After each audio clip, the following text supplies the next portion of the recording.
What's up, y'all? It's a gorgeous day outside. I mean, absolutely stunning. I hope the weather is as good where y'all are at as it is here in Boston. Like, I even opened up the blinds and I'm peeping leaves that are green and orange and red right outside the window. Like, I gotta say, Colorado and the Northeast, the two places I've lived that have amazing fall colors, and the weather is spectacular today. So, but I needed coffee. It's super rare. Normally, the rule is I don't drink coffee if I'm not at a diner. I'm not exaggerating. Diner coffee and diner flavored coffee is the world's best coffee. But I ended up getting a burnt coffee today because a certain someone wanted a coffee treat. And I needed the caffeine. I'm just being honest. So, but don't worry, I have some tea over here as a backup. Y'all didn't ask? That's okay. I'm fine with that. Anyway, what's up, y'all? A little Q&A today, a little Ask the Elephant. I have a host of games in front of me as reminders to talk about all this stuff. Carla says, with regards to the weather, uniformly gray and super wet. That's as a duck. That is somebody from Oregon. I can appreciate that. I love rainy weather. However, it is 68 outside. It is like just perfect. Oh, it was so nice. I had to go to the grocery store for dinner stuffs later, but I had the windows down, had the radio cranked up. Yeah, it was good. It was good stuff. Jakob says, if I pick the right angle to look out the window, I can convince myself I'm in a sunny fall day in New England. See, there you go. That's all I'm saying. Yeah, so I don't like most coffee. And let's face it, burnt coffee. But it's a mocha, to be fair. So, because coffee's not good, but it's caffeine. I needed the jolt. But yeah, does anybody out there understand what I mean when I say diner flavored coffee? Like, I'm a diner snob and a diner connoisseur, a diner aficionado. I love diners. I think they're the best restaurant on the planet. And I just want it to taste like just your basic, regular diner flavored coffee. I don't know. Anyway. All right. So let's go ahead and catch up. So what do we got? Chip starts out. Chip says, good morning, Edward and Herd. Good morning, Chip. Good afternoon now, I guess. Are you willing to tell us about the prayer beads, the bracelets that I wear? Do the colors have any particular significance? So you're talking about these. These are just chakra bracelets. I'm not a religious dude. I grew up Roman Catholic. I'm now part of arguably one of the biggest faiths in the world, which is the non-practicing Roman Catholic. I was born Jewish. It's gonna make the jokes, but I'm not, even though. Anyway, but I don't feel. I'm not super religious. Let's just call it that. I have some serious problems with the Roman Catholic Church, and honestly, religion in general. That could be a in-person conversation we can have sometime if you want. Anyway, but I would call myself loosely spiritual, I guess is a good way to put it. And honestly, so I struggle with like many folks, we struggle on the day-to-day. Life's hard. And they're physical reminders of me to stay present. So I think that's probably the best way to describe it. They are reminders for me to be in the moment, and both to appreciate, but also understand that just to feel the things I feel, it's okay to feel them and to not let them get too big and lose myself a little bit, which historically I have been known to do. That's why I went to therapy and the whole 9 yards, but neither here nor there. So that's what they are. They're chakra bracelets. Sometimes I wear 2, sometimes I wear more, whatever. But they're more or less just reminders to stay present. So that's kind of it. Good question. That's fun. Any update on Golden Elephant Award? Dan asks. Yes. Now that Martin is back and feeling mostly healthy, we're going to bust that out. If not next week, the first week in November. So we'll have it probably won't be in person because like JT's in Denver and all that. So it'll probably be another remote stream, even though Shrey doesn't like those. And we'll do a discussion about that. Yeah, for sure. Chip says, or asks, or states, however you want to put it, the two minds working together approach seems to be popular for some solo streams.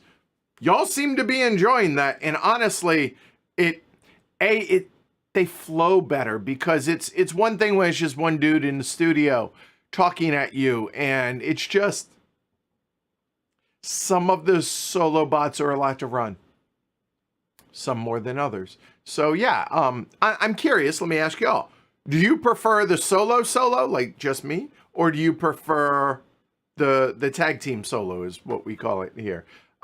He says, "What are the next solo streams you're planning besides D-Day at Omaha Beach?" Of course, yes.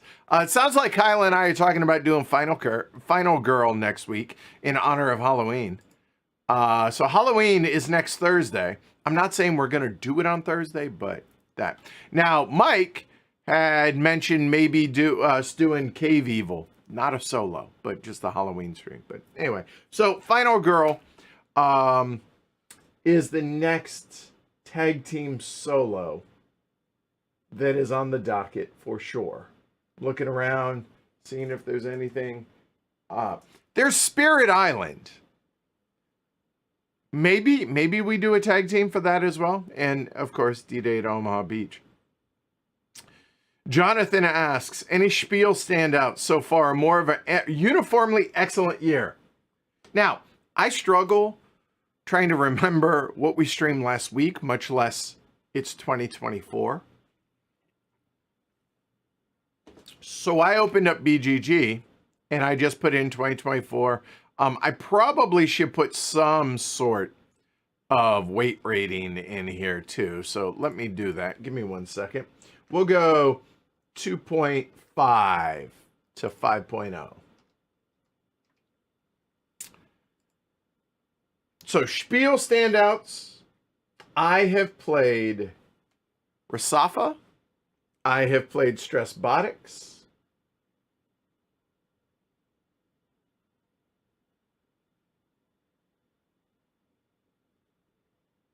I think that's it. I think those are the only ones. I liked one of those way more than the other. But let's look. So 2024, uniformly excellent year. Hold on. Let me bring that up so I'm not missing anybody over on Twitch. Nope, nobody's home. All right, that's fine. Let's look. Give me 1 second. Let's move that over. All right. Who asked that? Who was that? That was Jonathan. All right, so we got Arcs. Okay.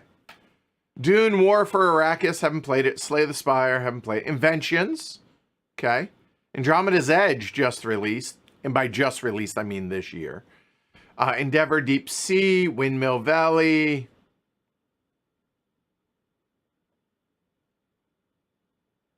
Salton Sea, Unconscious Mind, haven't played yet. And by the way, how do you pronounce it? Is it a guest of Robin Hood or a jest of Robin Hood? The G-E-S-T. I have no clue.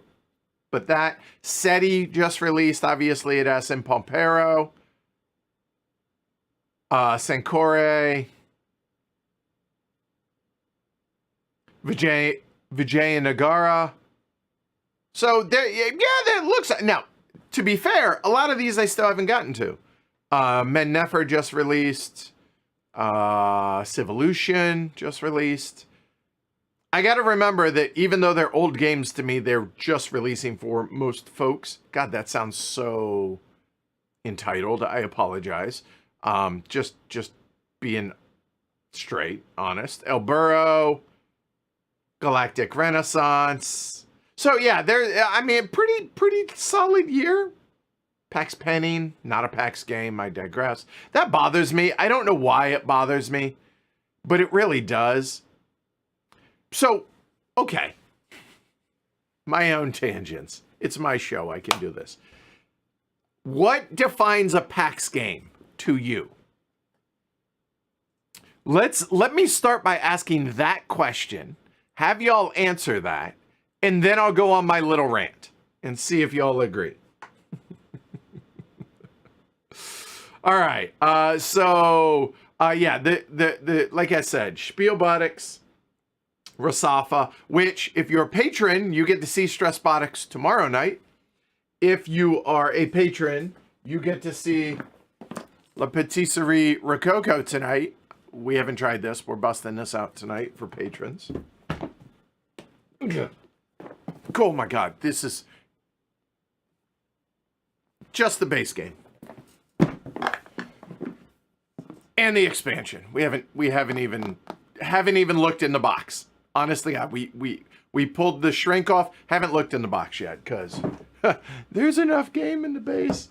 Yeah. So and then Rasafa. Rasafa, you're gonna see on Friday. I'm GMing that one publicly. So yeah, there you go. But yeah, so played Rasafa, played Stressbotic so far. I'll talk about both of those more here in a little bit. Oh, and speaking of which, Danner. So apparently Darren Tanner is now Danner. So there you go, Danner. Darren asks, hiya, hi. Any early thoughts on Stressbotics? Yes, I have thoughts. So, all right, let's start here. I got an idea. Okay. So the folks over at Token Synapse, really Two Tomatoes, and the designer, I believe the designer is Token Synapse. That's not his birth-given name. That'd be weird. His name is Fernando Barbanoj. Maybe? I'm trying, Fernando. I apologize. Fananas. I'm probably butchering that. No doubt. But the guys at Two Tomatoes, back in 2017 or 2018, in the before times, gave me this giant box to come home with. And it has been collecting dust ever since then. And inside here is the prototype to Stressbotics, as you could imagine. They basically told me at the time, when I sat down at their booth, I'm the only, they were like, look, you are who this is made for. Not for heavy cardboard, but for the type of player like us. We that are hanging out here.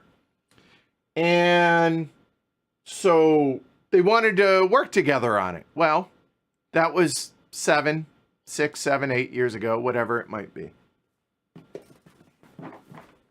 And then this came out. So I guess what I'm trying to tell y'all is I've kind of been looking forward to this, but I thought it was lost to time, honestly.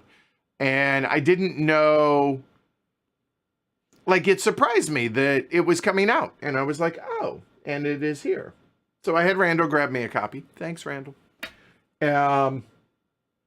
And we, last Friday? Question mark? I think it was Friday. Ken and I got together. And we did a patron-only stream with the plan to learn Stressbotics. And that and Other Side of the Hill were supposed to be arriving on Friday, but they hadn't arrived yet. So we started out with Border Reavers and Hannibal and Hamilcar. And then I got a text from my post office guy. He's like, yo, it's here. I'm paraphrasing. I literally ran and got it, came back. And then we fumbled through it. And we didn't play it. We just fumbled through it. And let me just say that I am grateful to the guys at Two Tomatoes for the game, first off. And secondly, for the pretty terrible rule book. Because that's job security. I don't envy anybody trying to learn this game from the rule book. Not easy. There are holes, and the way it's laid out is just not good. Just not.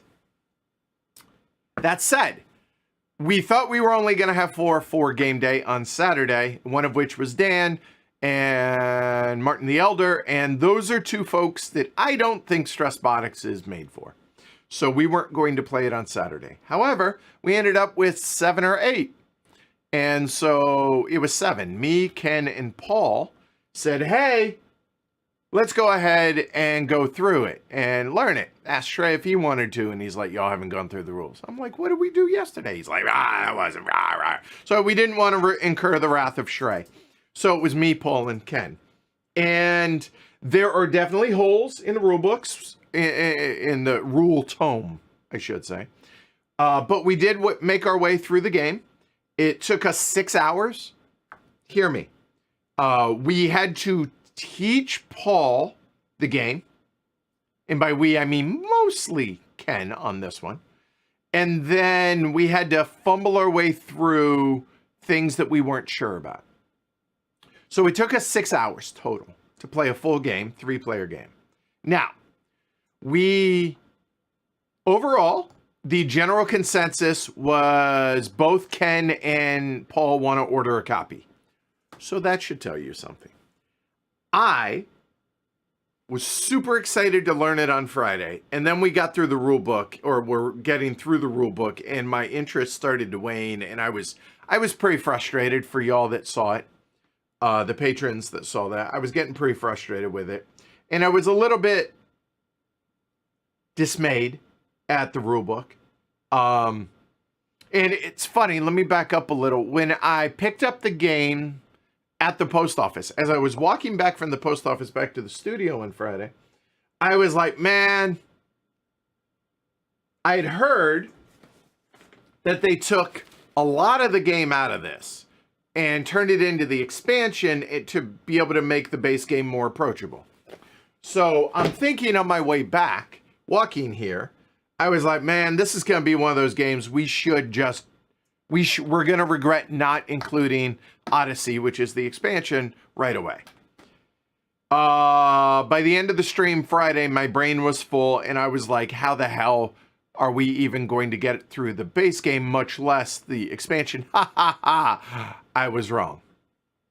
Fast forward to Saturday, and I was like, all right, yeah, I think there's a pretty cool game in here. I dig this. And we see there is more game than I was able to tackle. Any of us were able to tackle really on Saturday.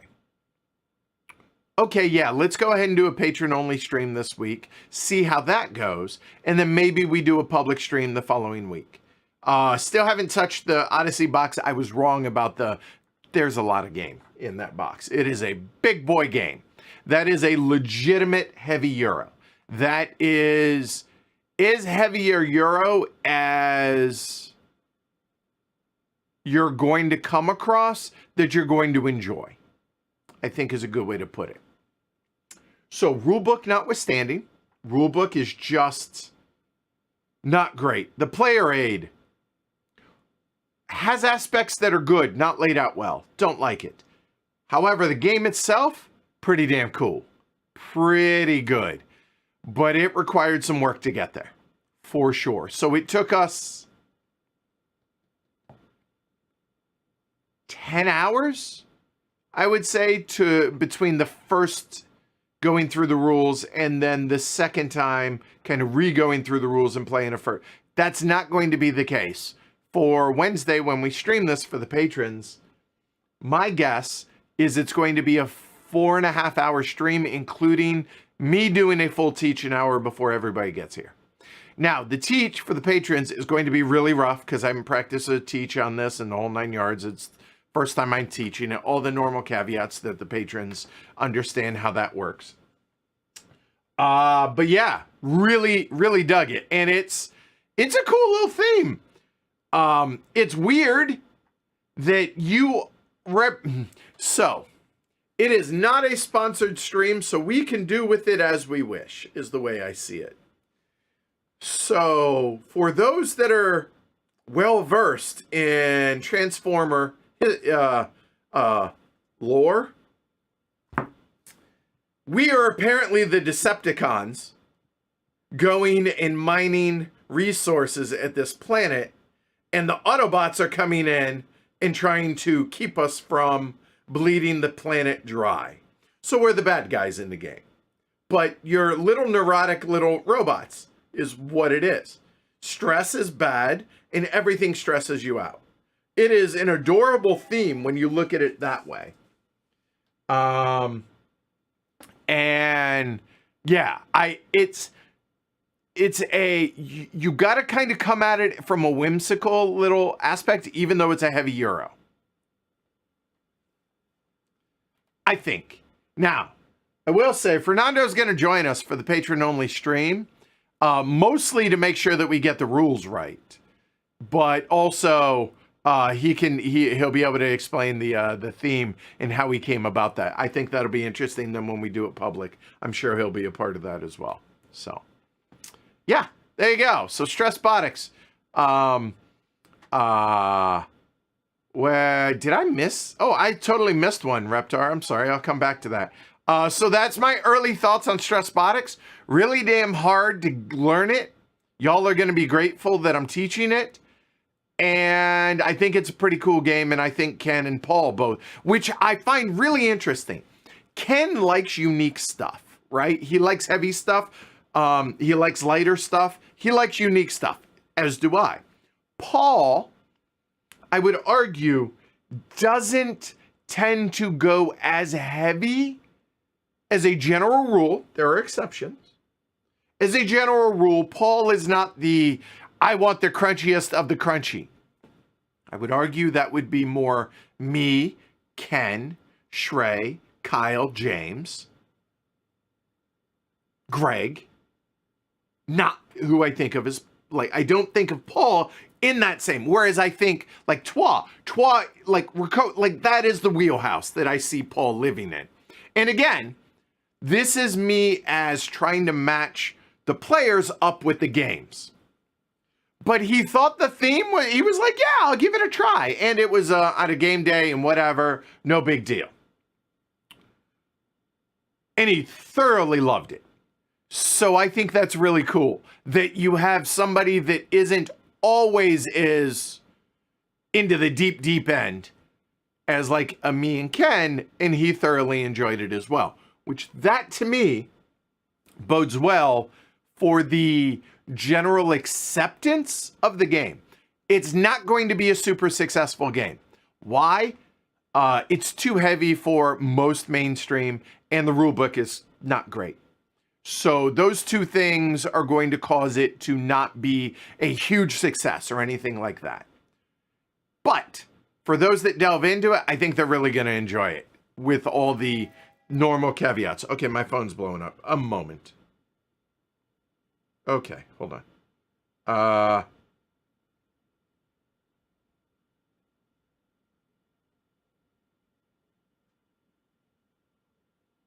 Okay, cool. Sorry about that. All right. There's only one person who gets the train horn that comes through when it's silent, so y'all know that. Anyway. All right. So anyway, Stressbotics. I'm super excited about it. All right.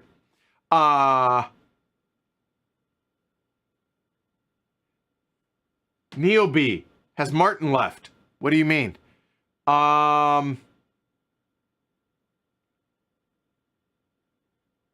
Okay. So before I go back to a new question that I skipped accidentally, Reptar, not to be confused with reptile, similar but different. Let me go back to the whole what makes a PAX game to you.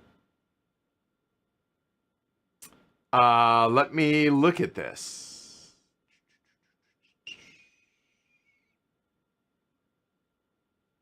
Okay, jest. Okay, thank you for that.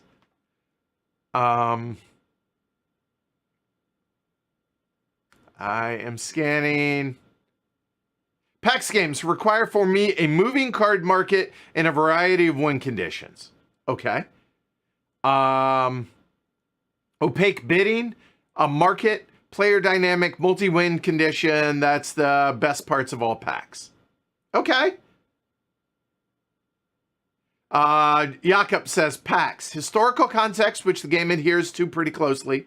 Political intrigue, tight action economy, game is always teetering on the brink because an opponent can suddenly win if not careful. Joe Oppenheimer, any relation? Just curious, Joe. Closed economy needed for PAX games and the card market. Yeah, okay. PAX Penning, not a PAX game, damn it. There's no market in that game. That's like, it's a, I guess, historical-ish, maybe, sort of. Not, it's an abstract. But it feels to me that they're just trying to capitalize on the, oh, it's a PAX. Don't do that. That bothered me a lot. And honestly, if it was called Abstract Game X, I would have already streamed that game for y'all. The fact that it's named Pax Penning really bothers me. Is that a me issue? Maybe. That's fine. It's heavy cardboard. I can do that. Is that pedantic? Is that childish? Is that fill in the right? I don't know. But it feels to...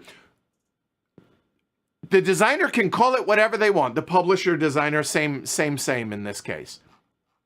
You're within your rights to call it whatever the hell you want. It's just, yeah, it's not a PAX game. And I feel like that's doing a disservice to PAX games that are PAX games. So don't do that. And it feels like just we're going to capitalize on, PAX games are popular, let's do that. So yeah, that bothers me. I'm curious, what do y'all think? Am I wrong? I don't care if I'm wrong.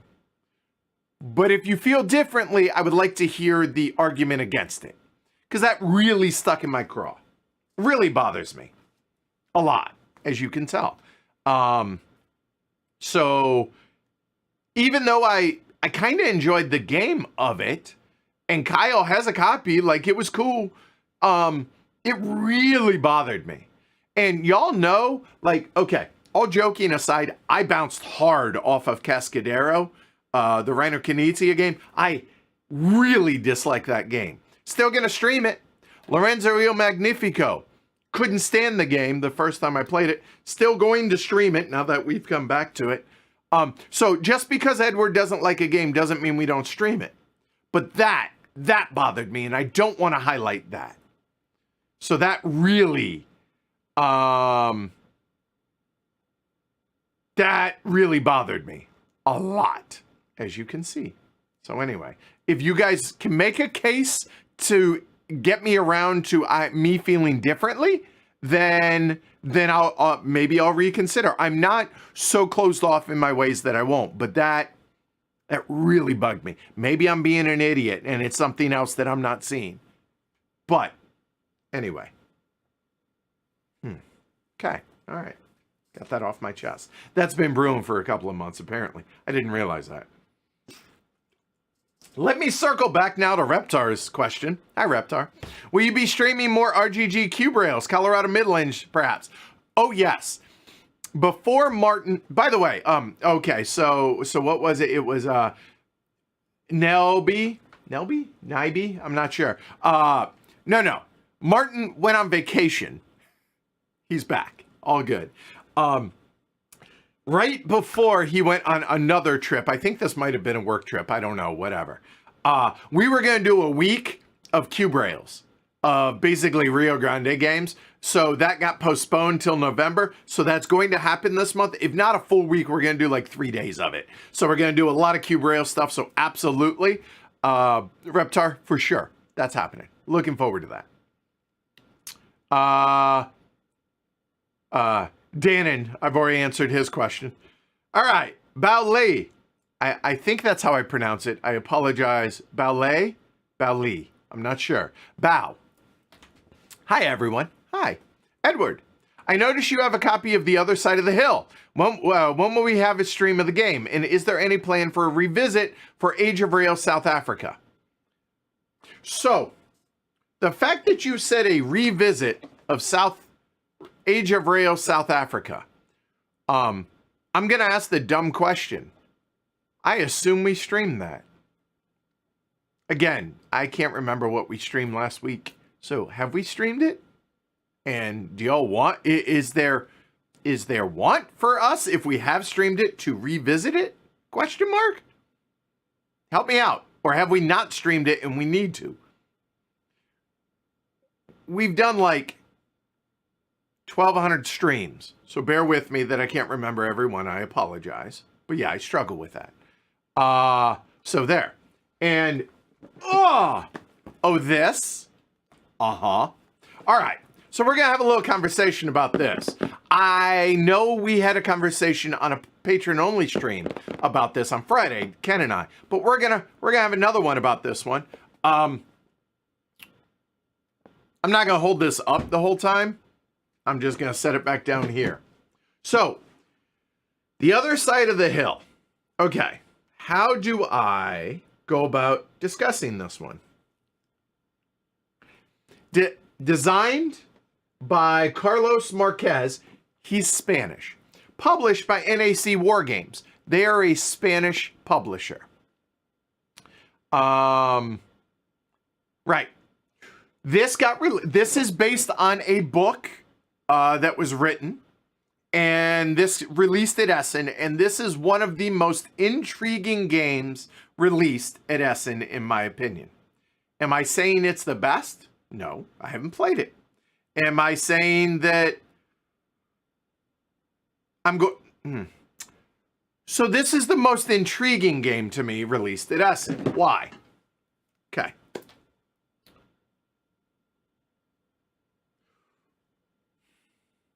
All right, let me give you the theme and then we'll work our way backwards. The theme is going to be very off-putting to some people. The players, it is 1 to 4 players, I believe. Let me double check. I'm not lying about that. I believe it's 1 to 4. And the players are all German generals. They are a conglomerate, a faction of German generals. And I guess if you were a general in World War II for the German side, I guess technically we're all Nazi generals. There are factions within this game. It is not a war game in a hex encounter type. It is more of a political commentary more than a war game, is the gist I get from it.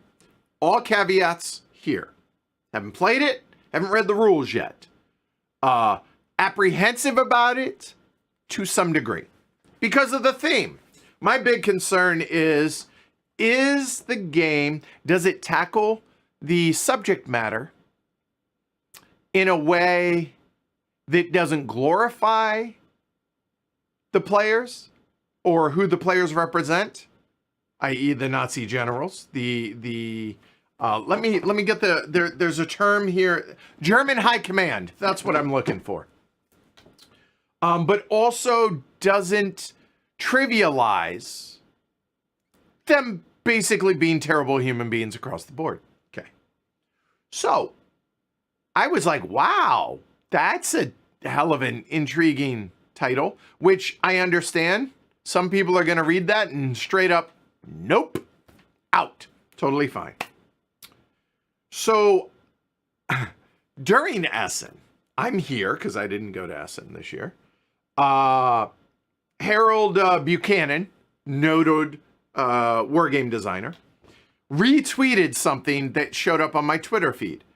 And it was a Iron Cross, which is a German military award medal that was given for gallantry. I don't know the exact, but it's one of it might I'm not sure, like the Medal of Honor. It's like that level of medal, but for Germans going back to the 19th century.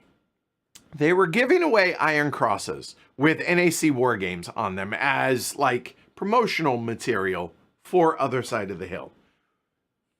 Was that tone deaf? Yeah, maybe not something I would have recommended they do.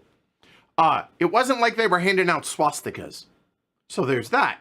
And the Iron Cross is a historical German award, medal, whatever. I understand what they were trying to do. I just feel like they missed the mark here. Now, with that said, allow me to editorialize a little bit. The publisher and designer are from Spain. In my experience, in my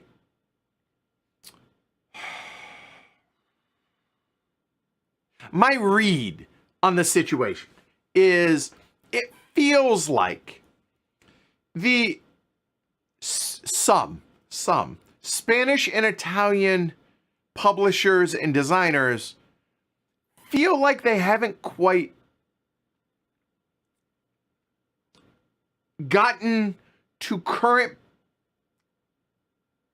political climate level that a lot of the rest of the world is. So some of the stuff that we see as tone deaf, like having, the picture's not on here. Having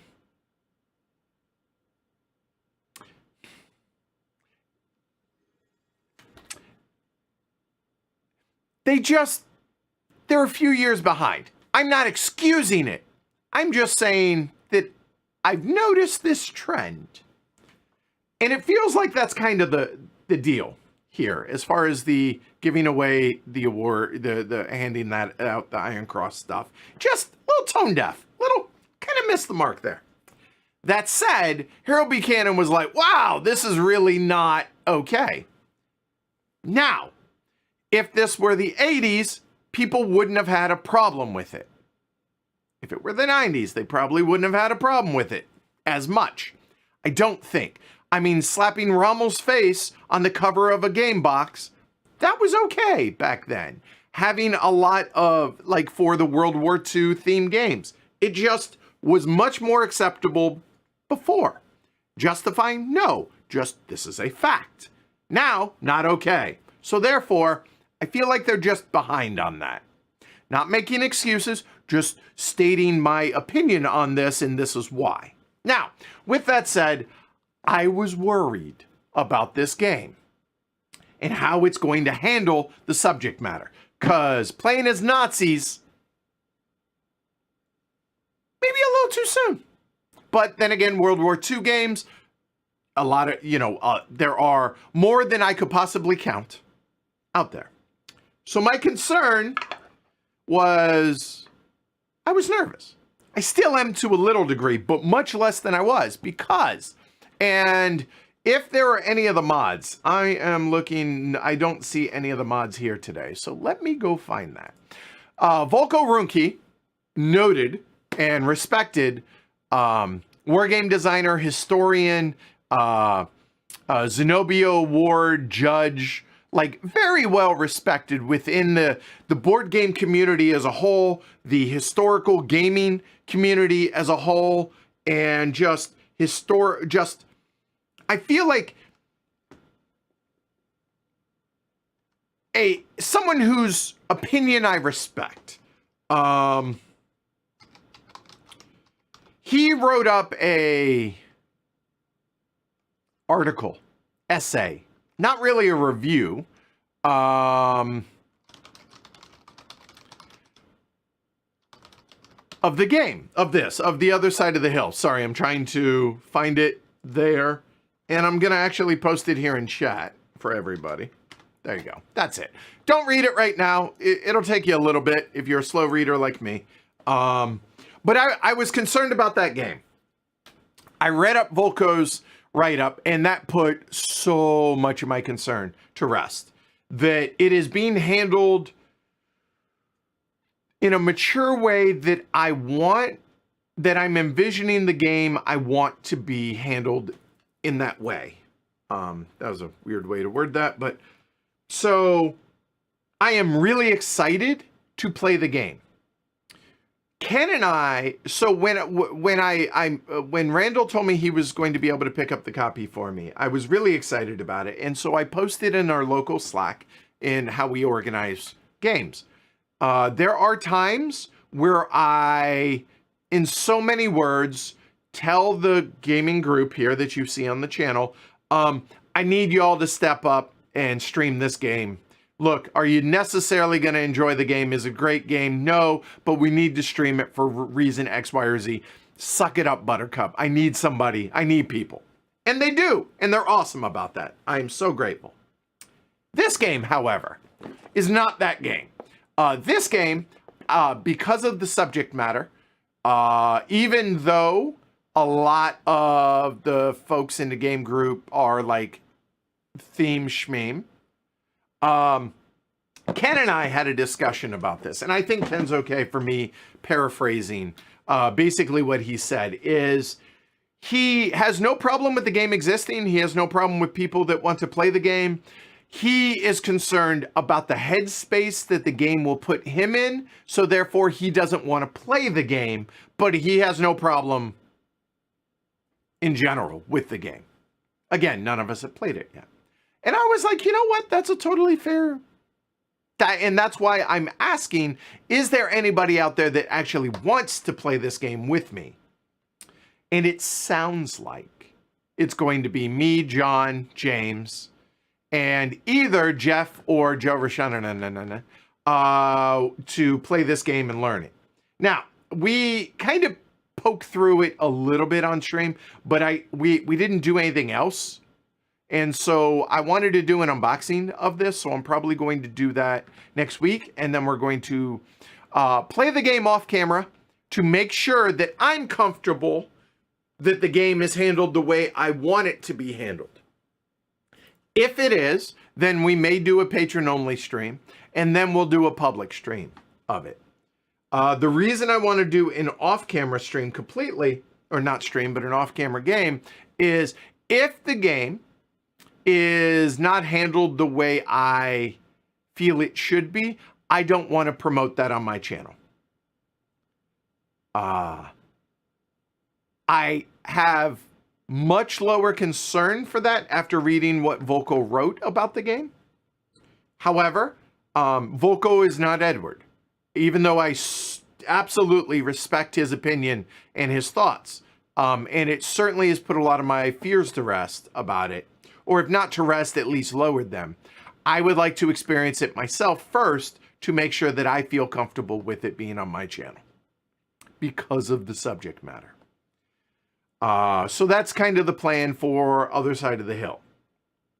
Am I excited about it? You betcha. It makes me think, it kind of feels Mr. President-y from that's what the board looks like to me, but to where all the players, the actual players in the game, represent factions of German high command that are on 3 axis.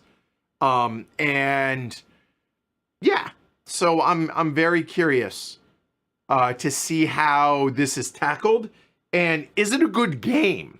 But also, does it give the type of commentary that that doesn't glorify and handles it maturely? So we'll find out. Anyway, that is a very, very long way to talk about it, because I understand that if I choose to put this game on my channel, it's going to just straight up piss people off some. And they're just going to be like, you know what? Screw you, heavy cardboard. I'll never watch you again.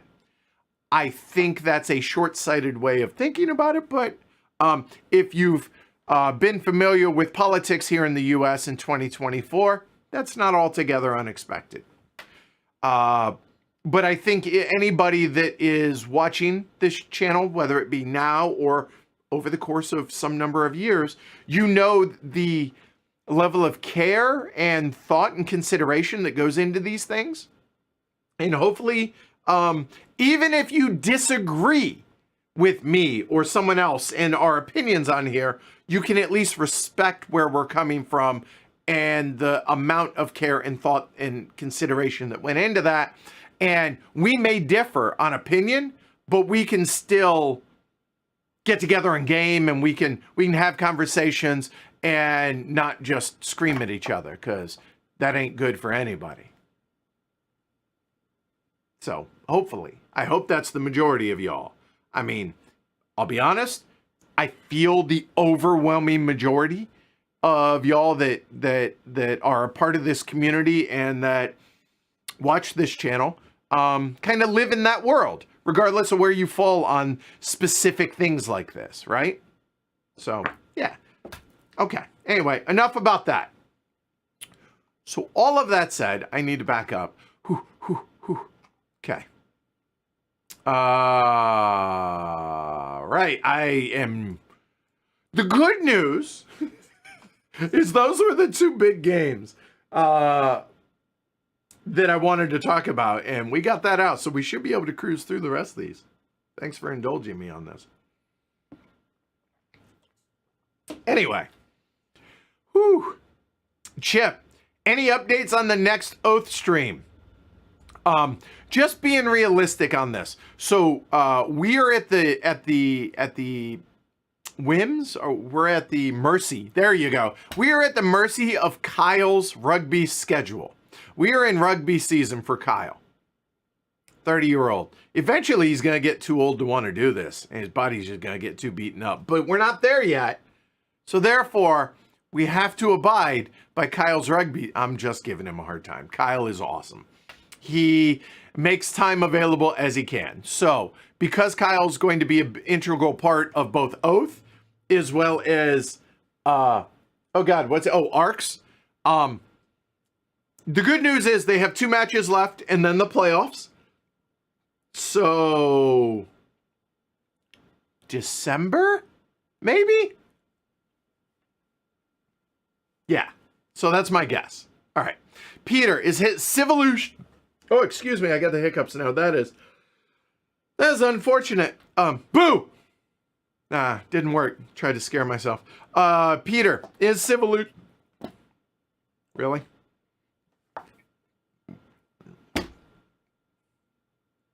We're just going to have to endure this together.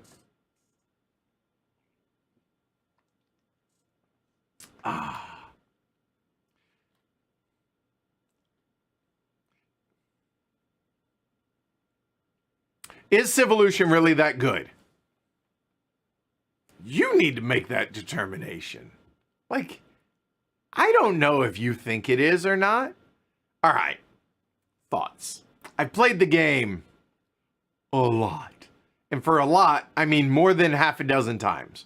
Which, for any content creator, is a crap ton of times to play a game. So I have either played or run a game maybe 8 or 9 times at this point. I feel like I'm yelling. I apologize. I'm amped up about Other Side of the Hill, Pax Penning, Stressbotics, all right, all this stuff. Sorry. It is a Feld game, but it's Feld's take on a Civ game.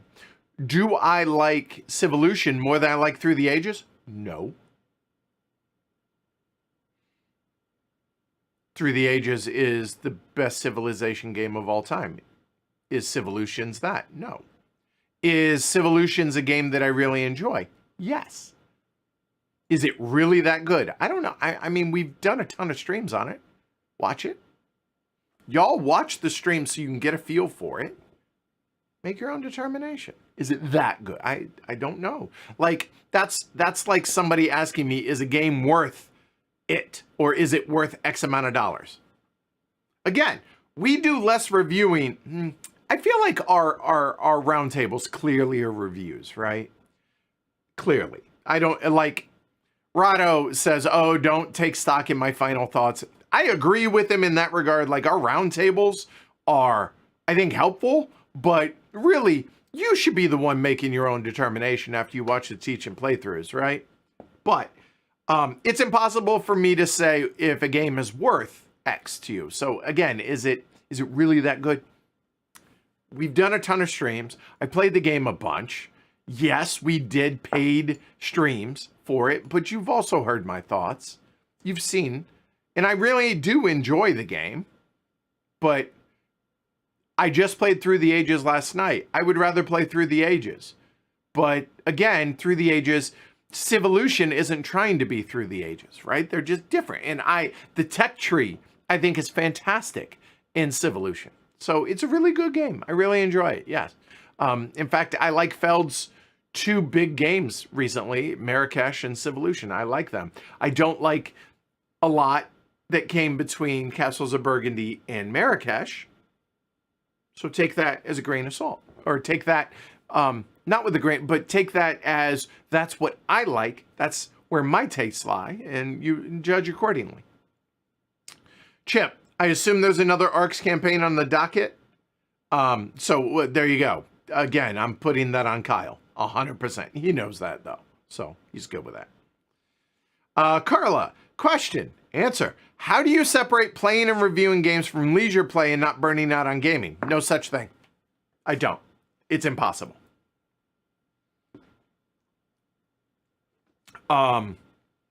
There is nothing that I play for fun that I don't think, oh, we played that, okay, we should stream it. No such thing. There are times, I mean, I'm human, and my favorite dish, I would argue separately, probably tacos, number one, like proper Mexican street food tacos. Tacos al pastor, poblano en queso. Like, I love tacos. I also absolutely love pollo ciudad, a dish I make. I also love steaks. I love barbecue. But you know what I don't want all the time? Any of those things all the time. So I love playing board games, but it ebbs and flows. There are times to where, how do I keep from burning out? I take breaks. I enjoy time with the family. I enjoy going and playing poker, even if poker doesn't like me sometimes. I play video games. I take breaks.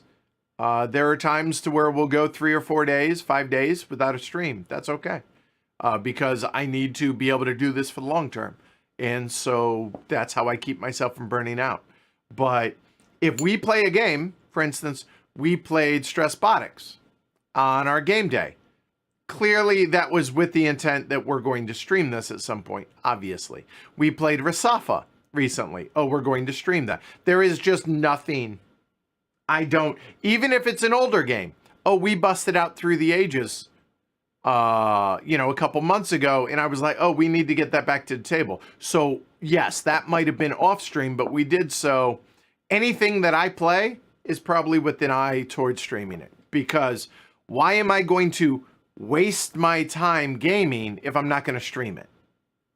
That's how I see it. So there is no such thing as separating those two at all, ever. It's wasted effort then. And I wouldn't be able to help but think, oh, I should stream this. So yeah, there's no such thing for me, Carla. Strybarn says, thought I saw Twa being streamed last week. I guess change of plans, but are you returning to it? Yes. Martin Fowler, Martin the Elder, he was sick that day, unfortunately, and he didn't want to get us sick, but also he started out, he was like, yeah, I had a bit of a sore throat, but I should be okay. And we're like, yeah, okay, it's fine. And as the day went on, he was like, nah, I feel like crap. I just want to crawl into bed, drink some hot toddies, maybe watch your stream. That we had a stream earlier in the day. It was going to be a two in a day stream a day, and then crash. And he did for a couple days, and yeah, so he was just wrecked. So we didn't.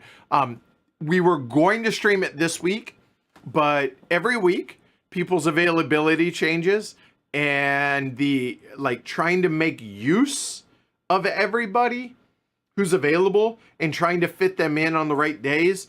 It's a game of Tetris every week for me planning the schedule. So it was going to be again this week, but probably next week is Twa. So that's all.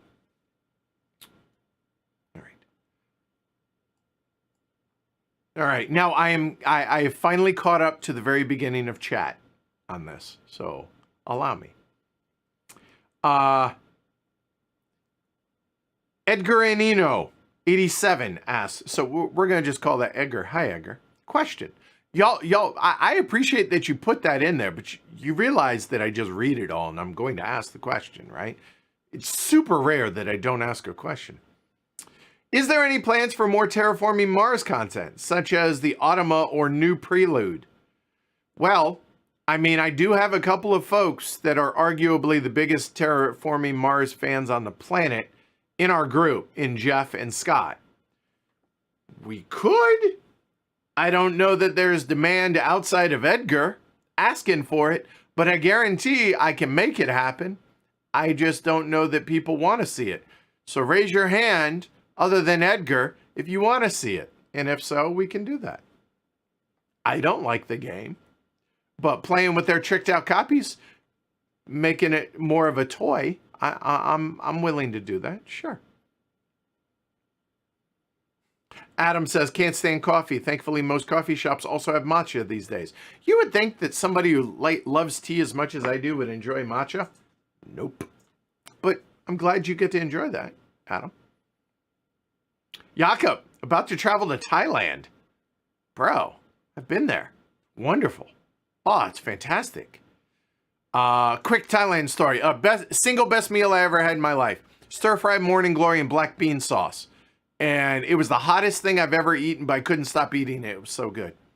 Second story about Thailand was we were, this is back when I was in the Marine Corps, and we were deployed to Thailand for, I don't know, 6-8 weeks. That was awesome. We had a blast. But there was one night, we've been there about 3 weeks. Don't drink the water unless it's in a bottle, sealed bottle, and don't ever have ice cubes.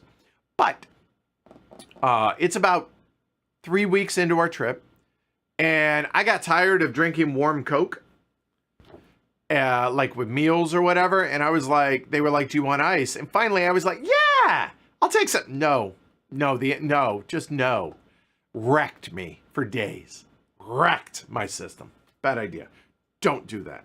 Now keep in mind, this was late 90s. Things may have changed. I don't know, but still sealed water bottles. It's gorgeous. The people are friendly. Tuk-tuk races were a thing when I was in my early 20s. 100 baht, like on a something that costs 50 baht to take a tuk-tuk on.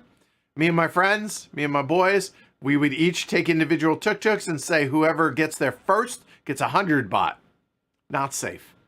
A lot of fun, but not safe. And lines on the road, merely suggestions. We were riding on the sidewalks. Like, we weren't driving. We were passengers, mind you. But it was, things you do as kids. Anyway. Burnt black coffee is rocket fuel. Seattle, Robusta beans from a large percolator. See, Jonathan gets it. It's burnt coffee, but I can't taste it because chocolate. So, whatever. It works. It's pumped me up. Plus, get me talking about Pax Penning over the other side of the hill and Stressbotics. Yeah. Derek says, I have a local diner, and I love True Diner coffee, and True Diner coffee never needs cream or sugar to taste great. I agree, but I still add a little milk and sugar, so don't judge. Fernando says, diner coffee being good sounds like nostalgia speaking, but there's nothing wrong with that, though. Maybe. That could be it, but it has a certain flavor that's the type of coffee that I enjoy. I don't like highfalutin coffee. I just don't.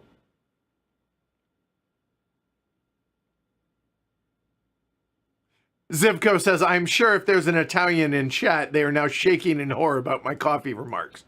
Fair. Valid. Have I ever tried Mare Nostrum Empires? I think so, Jan Kogo. I think so. That's like the old school Mare Nostrum, but the reprint of the OG one. I think we did. I don't know if we ever streamed it, but I know I played it, if that's the one we're talking about.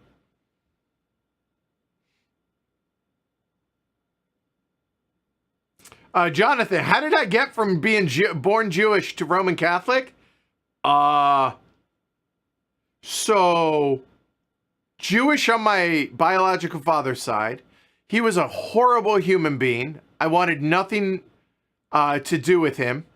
He was murdered when I was 16, which saved me the job from having to do it myself. He beat the ever-living crap out of my mom on a daily basis. Those are my earliest memories. So not a good human. So never was formally adopted by my stepdad, who in hindsight really wasn't a good dude either, but he was better than my biological father. So I consider him my real dad. I ended up taking his last name. So Euler, not my born last name. But that's who's my stepdad's name. And he wasn't big in, but he felt it was important that I have religion in my life, and like it was forced on me. Like I had a horrible childhood. I mean, legitimately horrible. Like, my stepdad tried to kill the family one night. He was strung out. It was bad. But he felt that it was important for me to go to church. And my mom was super codependent. The sweetest lady in the history of humanity. But also, both my almost my entire family of a generation older than me is dead now, for better or for worse. My mom's case for worse, and my biological father's case for better. My stepdad for worse, even if he and I really, anyway. He kind of forced it upon me, and so I was baptized when I was 10 years old. Like, I'm 10. So, again, I'm not big into religion either in any direction. But yeah, anyway. So, that's how. I mean, I can go into more detail. Y'all don't care. You really don't. So, all right. Derek. What are some of the event day games you hope to play with the crew one day? Any chance of something like Here I Stand or Virgin Queen? Funny you mentioned that, Derek. One of the other games that is here, I'm getting to answer your question. It's the way I talk. Border Reavers. Designed by... Other side. Ed Beach. Why does that matter? Designer of Here I Stand and Virgin Queen. So, if you notice, on the back of this GMT box, as all GMT boxes, they have a difficulty or complexity rating. This is a complexity rating of 3. Plus, a lot of people are more interested in this, and John recently, I mean like 2 months ago, had me borrow this. I said I would, I asked to, he offered, I don't know, whatever. This is John's box. And said, hey, let's go ahead and bust this out because John got a copy of that. So we're going to bust that out first. If that works and that's a hit with the group, then I think we work our way backwards, sort of, with either Virgin Queen or Here I Stand. So yes, Derek. It's funny you mentioned that because I think with Border Reavers, I think we start there and then work our way backwards. Smaller time commitment, smaller thing. And it's kind of like, at least in my head, starting with Comancheria and then working my way back to Navajo Wars. Kind of like that. Okay. All right. Cool. So hopefully that answers your question.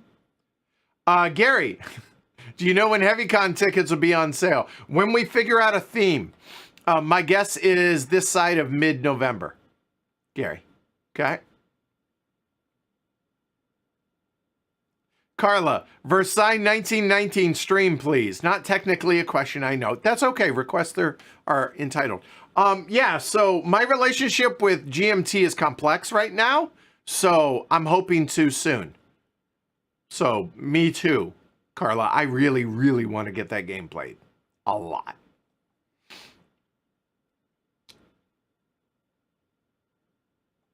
And you're welcome, Chip. He said reminders to stay present. Thank you, Edward. My bracelets. You're welcome. And yeah, everybody seems to enjoy tag team solos. Nobody wants to listen to just Edward speak. These notwithstanding.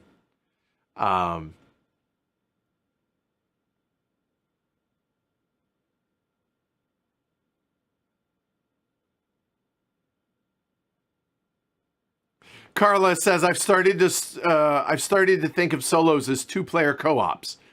That's kind of, I mean, all that started, in my opinion, way back, when Mr. President first was publicized, like made public, like, hey, this is a game the GMT's making. That was the very first time that I considered, that I had the thought, maybe we tag team this, like do it as a 2-player solo. And it's now become a thing for us. And I think it's kind of great. Now, don't get me wrong. I'm still going to do some solo streams. And the reason for that is There are days I don't have people available, but I kind of want or need to make content. So those are still going to happen. But I also agree. It just makes it more compelling and more interesting for tag team solos. But it's not going to be done at the exclusion of solos. But those are going to become the default if I can. All right.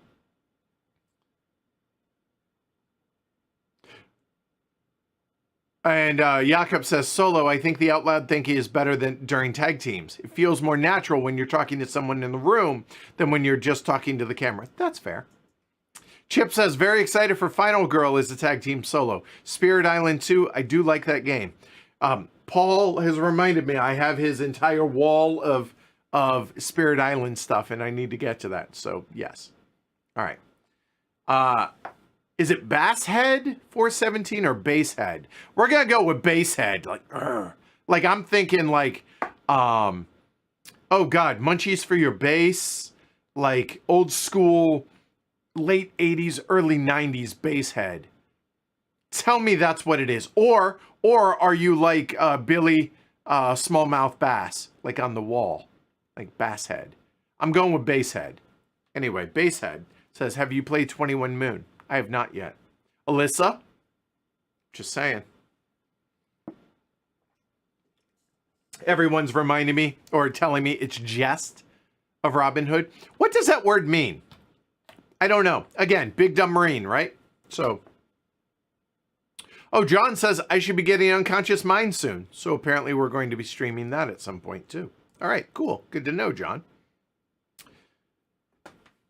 All right, Stefan from Finland says, hey, Edward, greetings and good evening here from Finland. Hey, Stefan, I hope the weather's good where you're at. Just watched the other day the Speakeasy 2-player playthrough and wish fulfilled. Trays are coming to the Kickstarter. Keep up the good work. All right, good. I'm glad. I think that was you enjoyed it and that was a good stream. I hope you think so. So thank you. I'm glad you, if so. Good. Reptar says, Justin, Vijay, and Nagara, 2 standouts for me. Chip agrees. Jonathan, when I was going through and I'm like, right, Inventions came out this year because that was like, we streamed that last year. And he's like, we get it. Reviewer operates 6 months ahead of the rest of us. Sometimes a year. Sometimes 6 or 7 years. So I'm a little bit conflicted, just as an aside with the Stressbotics thing. So tomorrow is Stressbotics, right? We're going to do Pagan, 2 scenario playthrough tomorrow. In fact, Pagan, we're streaming this tomorrow again, but this time we're doing the 2 scenarios, Kyle and I, at 2 o'clock tomorrow for everybody. Then after that at 5 o'clock, I'm hoping I have enough time. I'm starting to stream a Stressbotics for the patrons only. I really want to do a stream though. And I don't know how to make this work that is still interesting content. Is because I have that prototype, I want to compare and contrast what the prototype was and looks like to where it is now. So you're talking 7 years, 6 years, whatever it is. But I can't do it tomorrow because while the setup isn't super involved, I don't want to take the fellas' time. It's going to be a long enough stream. If they're going to get here at 6, I don't want to have them to get back super late and us to end really late. So I want to do a separate stream to where I have the base game set up, but I also show the prototype. Like, I don't know how to do that yet. Would you guys find it interesting of just a, hey, let's just look at the 2, compare and contrast where it was and where it is now?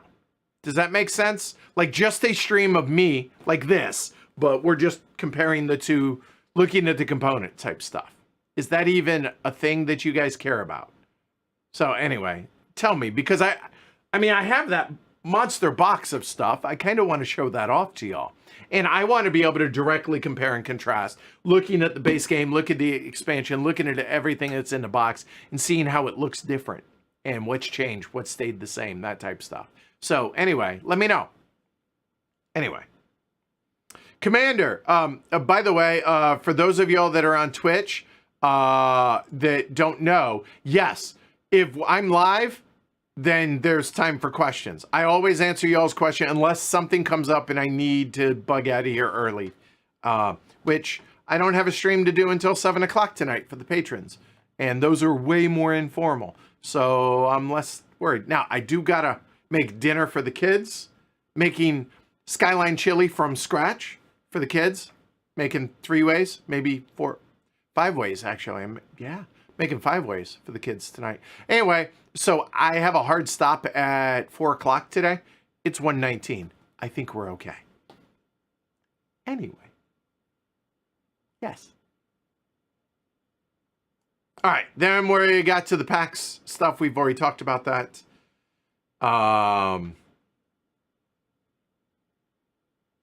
Peter, do you like Glass Road and have you tried Black Forest? Meh on Glass Road, and no, not yet on Black Forest. I will, though. I'm pretty sure the guys for Lobster Trap got Black Forest. Now, I could... Here's the thing. I can request review copies for a lot of these, but I'm just at a point to where if other people in our group have copies, I'm just playing theirs and streaming theirs, unless it's a sponsored stream, just because of the fact that I'm running out of room. So anyway, first world problems. I get it. Yeah. Glass Road. I don't like, the market stagnates too much. That was my biggest problem with Glass Road. Otherwise, I thought it was pretty clever. Peter says, I would compare Black Forest to Glass Road as Caverna is to Agricola. Ugh. That doesn't make it better. That doesn't... Ugh. I wish you wouldn't have said that, because now I'm like, ugh, on Black Forest. But we'll see. I'm still going to try it. Just like Edward's opinion of a game does not mean you shouldn't try it and maybe you feel differently.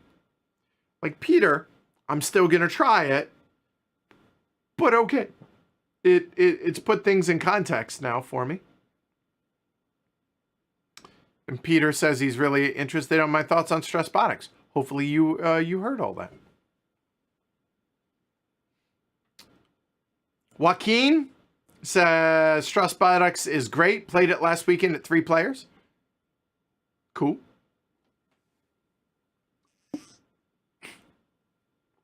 Jonathan says, wow, you were 5 or 6 years ahead of mortals, Stressbotics. Thanks for doing these Q&As. You're welcome. I enjoy this. It gives me a chance to talk about things that I can't really normally, not can't, but they don't, like, I don't want to shoehorn them into a playthrough stream because we're focused on the game and it should be talking about that then. You know what I mean? Sorry. Lotion. I hate dry hands. I apparently to some degree I'm on the spectrum when it comes to annoying sounds, certain noises, and texture stuff. Like heavy cardboard is kind of a misnomer in a sense that I hate the feel of cardboard, paper bags, unfinished wood products. Popsicle sticks are the word. That's what I imagine hell is like wallpapered in. Everything in hell is popsicle sticks. Ugh. Anyway, so dry hands, hate it. I hate the feel of, anyway, whatever. Weird. Yeah, I enjoy being able to talk about things that, and go off on tangents that I'm not wasting anybody else's time here. Y'all expect this from me at this point on these, and it allows me to either get things off my chest or talk about things and either I wouldn't really ever say wax poetically because I don't think I'm that good of a wordsmith.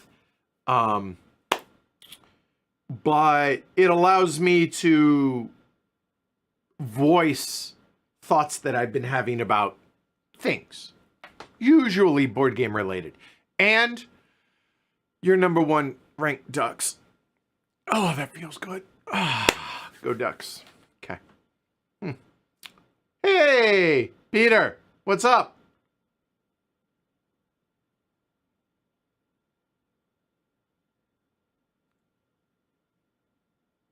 Joe, I'm not sure what this is in context to, says, also your avatars in the game are not the most visible power brokers, but those behind the throne. What is that in regards to, Joe? Sorry. Okay, Braden, here is my question. How did you get the best job in the world? Get to play Lacerda games and get paid for it, LOL. Okay, you asked, I'll tell you. I mean... okay, I'm going to give you the full spiel. Or do you want the, Braden, do you want the Cliff Notes or the whole thing? Good news. I still have a full tea, so we're going strong. We're good. Oh, God, that was grainy. Oh, that was terrible. The end of that. Oh, that was, yeah. All right. Anyway, but we're done with the coffee. All right. Whew. Oh, hey, we can start now, guys. Robert's here. What's up, Robert? Just messing. All right. Well, I don't know if Braden's still here, but we're gonna give you the gist of it.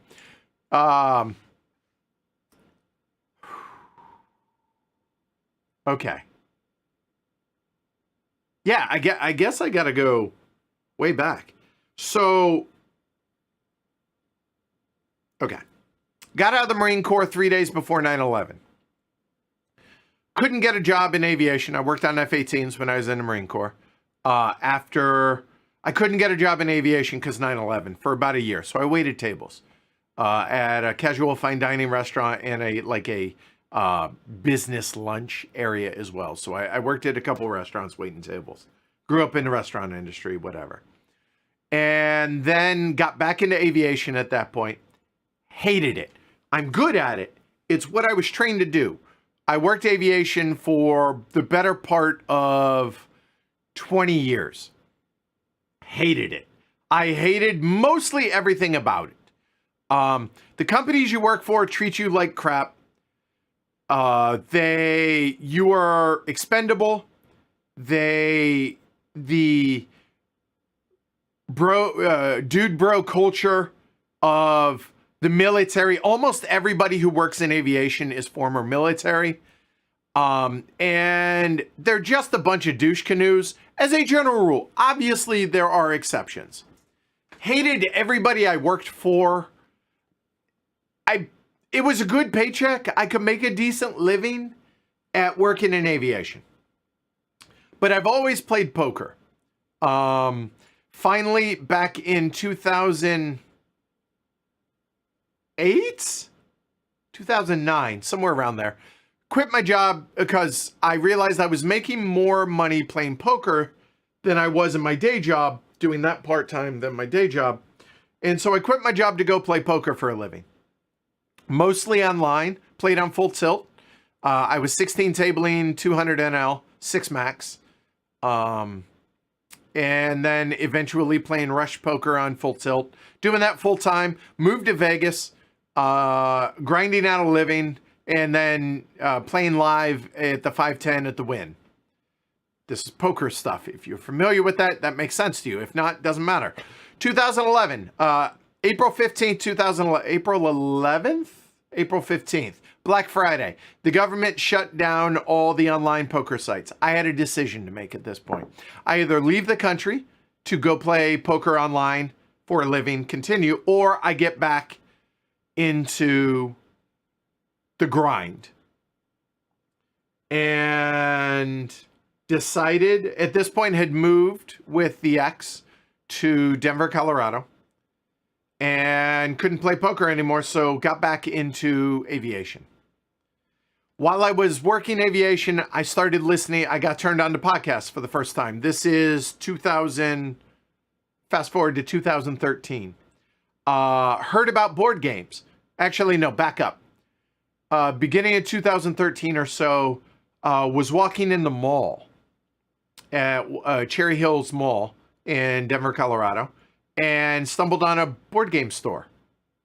And my eyes got huge. I was blown away by it. I was like, oh my God, look at this. I was overwhelmed by it.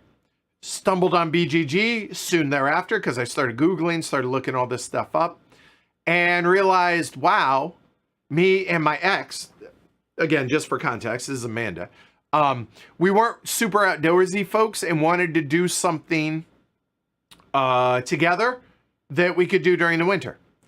And also, I was looking for something to scratch the competitive itch that poker used to fulfill. Now, obviously, we don't gamble playing board games, but it's a competition decision-making. So that's why I immediately jumped off and started in the heavier end of things, because I don't want it to be random. I want the culmination of a game to be my decisions against your decisions. Whoever does that better wins. And that scratched a very similar itch to playing poker, even though it's not for a living. So started in that first year, bought 500 new board games. Now, yes, I realize maybe it was 300. I think it was 300 that first year. How, you might be asking? Oh my God, that's an insane amount of money. Yes, if I'd bought them new. I never bought a new board game. I bought like three or four new ones. Twilight Struggle, Arkham Horror, and a couple others. BGG auctions, bought in bulk. Honestly, I spent hundreds of hours on BGG researching games and going through and just diving into my new hobby. Found a local game group in my neighborhood. That was awesome. And started listening to podcasts. The History of Rome was my first podcast. Then I started listening to board game podcasts. Then I noticed nobody just about was ever talking about the games that me and my friends were playing, the heavier board games. So I was raised that if you're going to complain about something, offer a solution. So instead of just bitching about it, I came home one night, mentioned it to Amanda. Hey, what do you think of the idea of me, like, maybe starting a podcast for board games? She's like, I was wondering when you were going to actually get there. Yeah, I think it's a great idea. So I asked my buddy at the time, Tony, hey, do you want to do this? He's like, how do you do it? I was like, hell if I know. No clue. Just going to try and wing it and figure it out. He's like, yeah, sure, let's try it. So we started the podcast back in 2013. Fast forward a year and realized that to be able to review board games, we needed to play these board games a bunch. And then I can't remember if it was me or someone else, I'll be honest. And I was like, why don't we video these games, these plays, and then put them on YouTube? Yeah, I mean, we got to. It's content. Why not? And then I was like, oh God, the idea of editing. No, I have no idea how to. No. What if I live streamed? How do you live stream? Hell if I know. So I did a bunch of research and winged it. Ended up sitting underneath a tripod with a big camera looking overhead, the whole 9 yards. And it looks terrible. And if you look at Lisboa, that was the very first one back on Valentine's Day 2014. There's actually one video I did for Dominant Species unrelated to that, but before that. But did that, then that started to take off. Then Tony quit the show because he worked for a startup and he couldn't dedicate the time. So he stepped away. And then the live streaming took, the YouTube channel took a bigger part than the podcast. Then after a while, and all the time, I'm doing 2 full-time jobs, this and aviation. And then I started, hey, maybe I should monetize this, somebody said. So started doing Patreon. I didn't like the idea of Kickstarter. And so I was like, you know what? If people want to support me, they can do that on Patreon. And then there was a specific moment. I wasn't quite at a point to where the Patreon could pay for the Bills. But I had a day at work where I had asked if I could take a leave of absence because things were extraordinarily slow in aviation. Like we were working in the warehouses for our company for Bell Helicopter, and no, it wasn't Bell at this time. It was Air Methods, and we were literally just counting parts and separating them into Ziploc bags. Had nothing to do with avionics because we were so slow. So kudos to them to not laying us off. They could have because we were so slow, but we're just working like counting parts. That's it. I asked if I could take a 1 month leave of absence because I wanted to dedicate a month to try, and they said absolutely no problem with that whatsoever. The next day, I come in and put in for a leave of absence, and they said, sorry, it's been denied. We need you here. I was like, wait, you just told me yesterday that I could, and now you're telling me I can't because you need me to count parts? Fuck that. And I quit on the spot, walked out, got my toolbox, loaded it in my car, and left. And I've been doing this ever since. So that's how.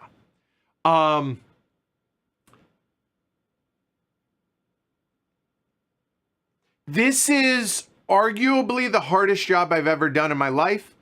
It's the first or second hardest job I've ever done. It's either this or playing poker for a living. Playing poker for a living was the most stressful job I've ever done in my life. This is a different kind of stress, and it is, there's a lot of work that goes on behind the scenes.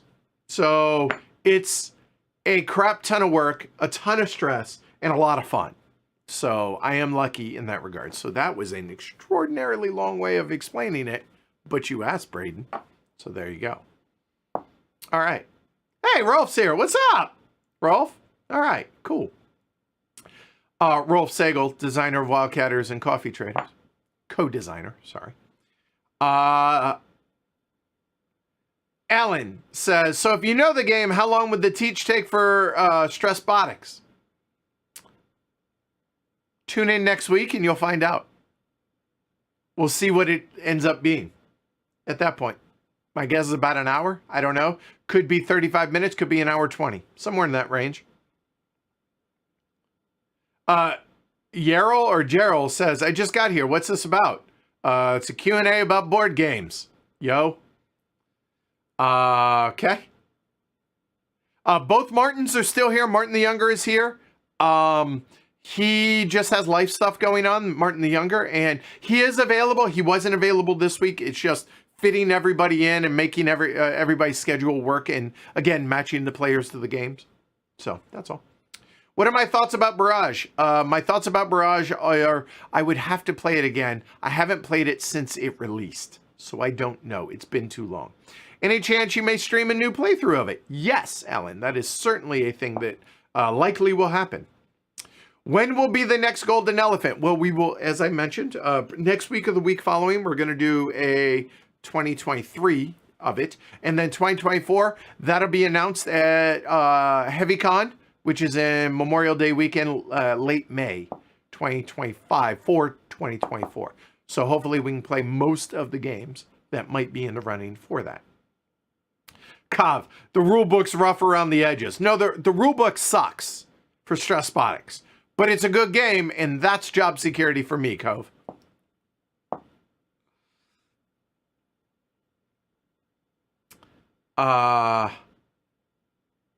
Swam Clutch says, from what I know of Martin the Elder, he wants the theme to come through more so than the other regulars, and the heaviest of Euros often struggle in that area. That's true, but I do think the theme in Stressbotics does come through. I think that's successful for sure.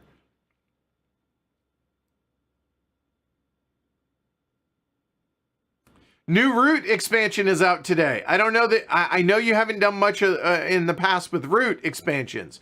Any plans to dive in? Or is this a niche for other channels? Dan asks. Let me ask y'all, which would you rather see, Oath or Root? My guess is the answer is going to be Oath. So therefore, probably Oath. And I'll be honest, there are channels dedicated to Root. probably going to let them focus on that. That's my guess. Because personally, I think Oath's a better game than Root. I feel like Oath is they're different. I get that. But I feel like Oath is just a better game than Root myself. But I also understand that Root is a evergreen for leader games, so I don't disparage that. If they want to work with us on Root, then we probably do that. But outside of that, I don't feel compelled to do anything for Root.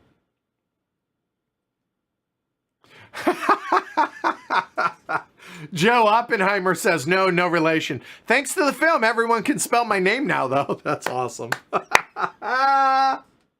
That's great. That's good stuff. Now is where I hear where I'm wrong, and I'm okay with this. Bao says, I believe the meaning of like Pax Matilda, or Pax, Matilda's using it meaning like peace, like Pax Romana, not as Pax the series of board games. Well, in that case, I feel like an idiot, if that's the case. Has she explicitly said that? And if so, then I just missed it. And hey, happy to be wrong about that. Awesome. Great. Joe Oppenheimer says, but my eldest daughter is specializing in theoretical physics at university. I told her no harm ever came from an Oppenheimer doing theoretical physics. That's kind of fantastic, Joe. That's awesome. Good for her. Nice.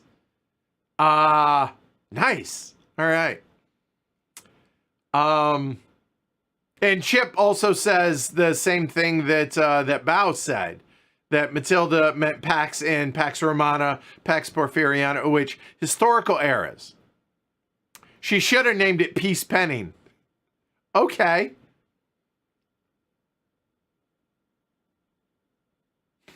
Swam Clutch says, I don't think you're wrong about the PAX games. I've chosen to not play games for way pettier reasons. Okay, fair enough.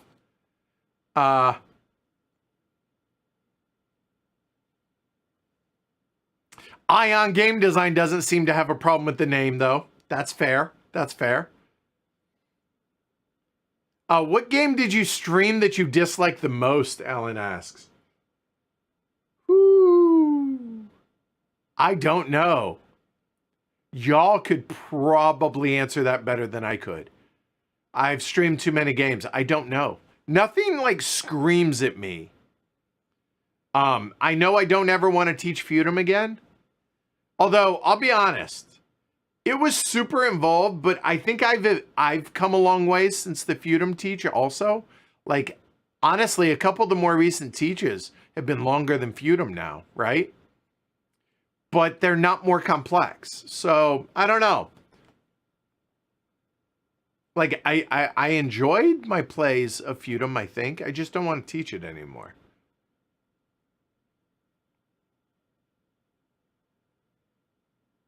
Thoughts on the announced Bitewing Trio given your recent Cascadero? I don't know.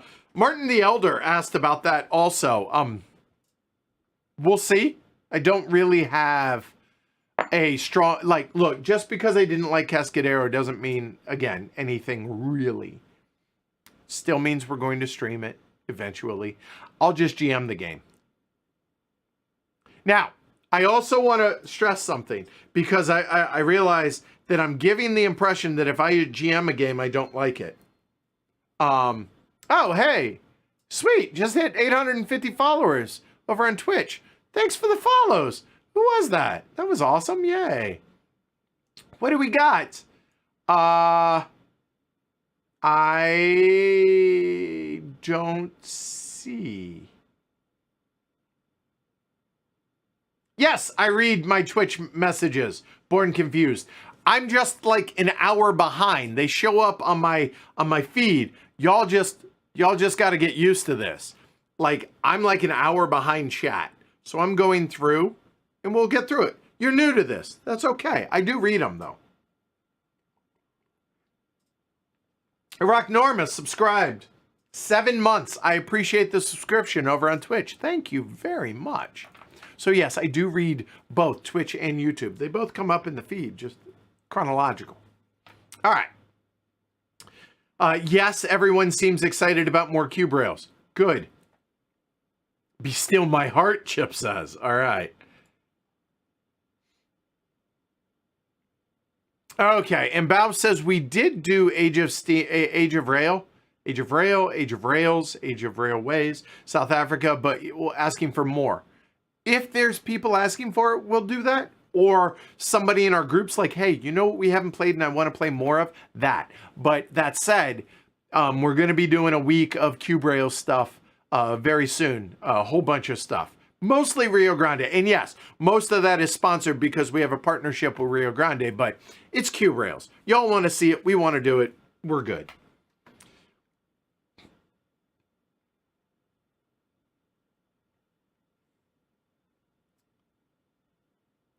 Ellen says, I'd like to get a copy of The States, also originally known as Neue Heimat.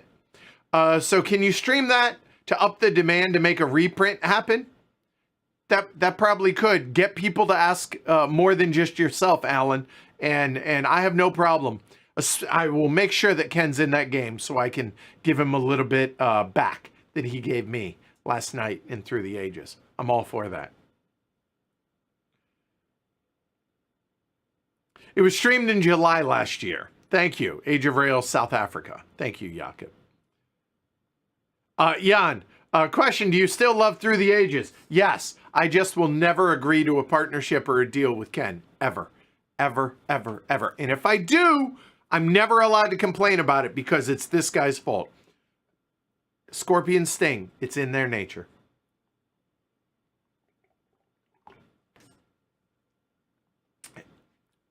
I got back last night and a certain someone told me, it's kind of on you at this point, isn't it? And I said, yep, 100%.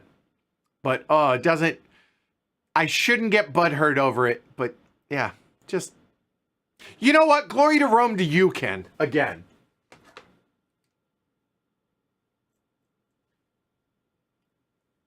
I gave myself the one on the stream last night, but also to him, because he's Ken.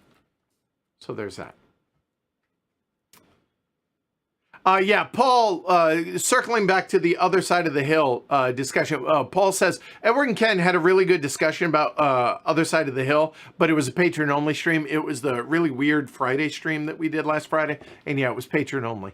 But yeah, I thought it was pretty good discussion as well. So, I'm just saying, if you're enjoying today, please like and subscribe. It really does help the channel. Also, if you want privy to those patron-only streams, patreon.com/HCHQ. $5 and up patrons get access to the patron-only streams. They are rough, they are informal, and you get to see how the sausage is made, and you get to hear me cuss, for better or for worse. Because I cuss like a sailor, or a Marine, if you will, since I am a Marine. I just don't edit like I do on these. So if that's not something you want, then don't watch that. But if you want access to all the patron-only stuff, you getting 2 streams this week, as well as the 4 public ones. So, there's a ton of content. I think it's worth $5 a month or more if you find value in what it is we do. So, certainly would appreciate it. Thanks, Paul, for that plug. I appreciate it. Or an excuse to plug it. So, thank you. Let's see. Oh, Bao has played Other Side of the Hill. So, we get a little, I guess this is first person? No, this would be third person, second person? I don't know. Anyway, Bao is explaining. Says, after playing it, I have to say the game does not glorify the Third Reich, but they do educate us on the subject matter. This, to me, feels like John Company, second edition, is just that the East India Company is not as famous as Nazis. And in fact, I'm glad you brought that up. Thank you. And thank you for your take on that. So that's good. I asked Ken yesterday, on that patron-only stream, I asked him, I said, okay, I respect, and you don't have to justify why you do or don't ever want to play a game. You don't have to me. You don't want to play the game, don't play the game. I'm cool with that.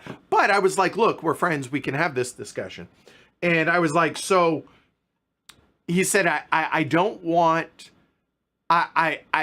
not fear, that's the wrong way, but he is concerned about the way the game would make him feel personally playing as German High Command in World War II. I said, completely reasonable. I asked him, I said, yet John Company is a game that you will never turn down. You always want to play. And you're also on the wrong side of history in that one. And he said, totally fair question.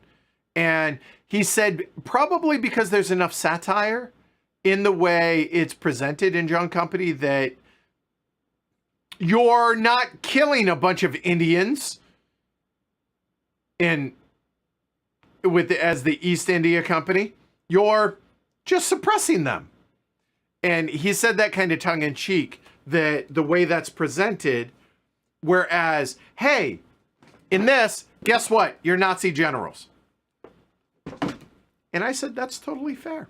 Again, you don't have to have a justifiable reason.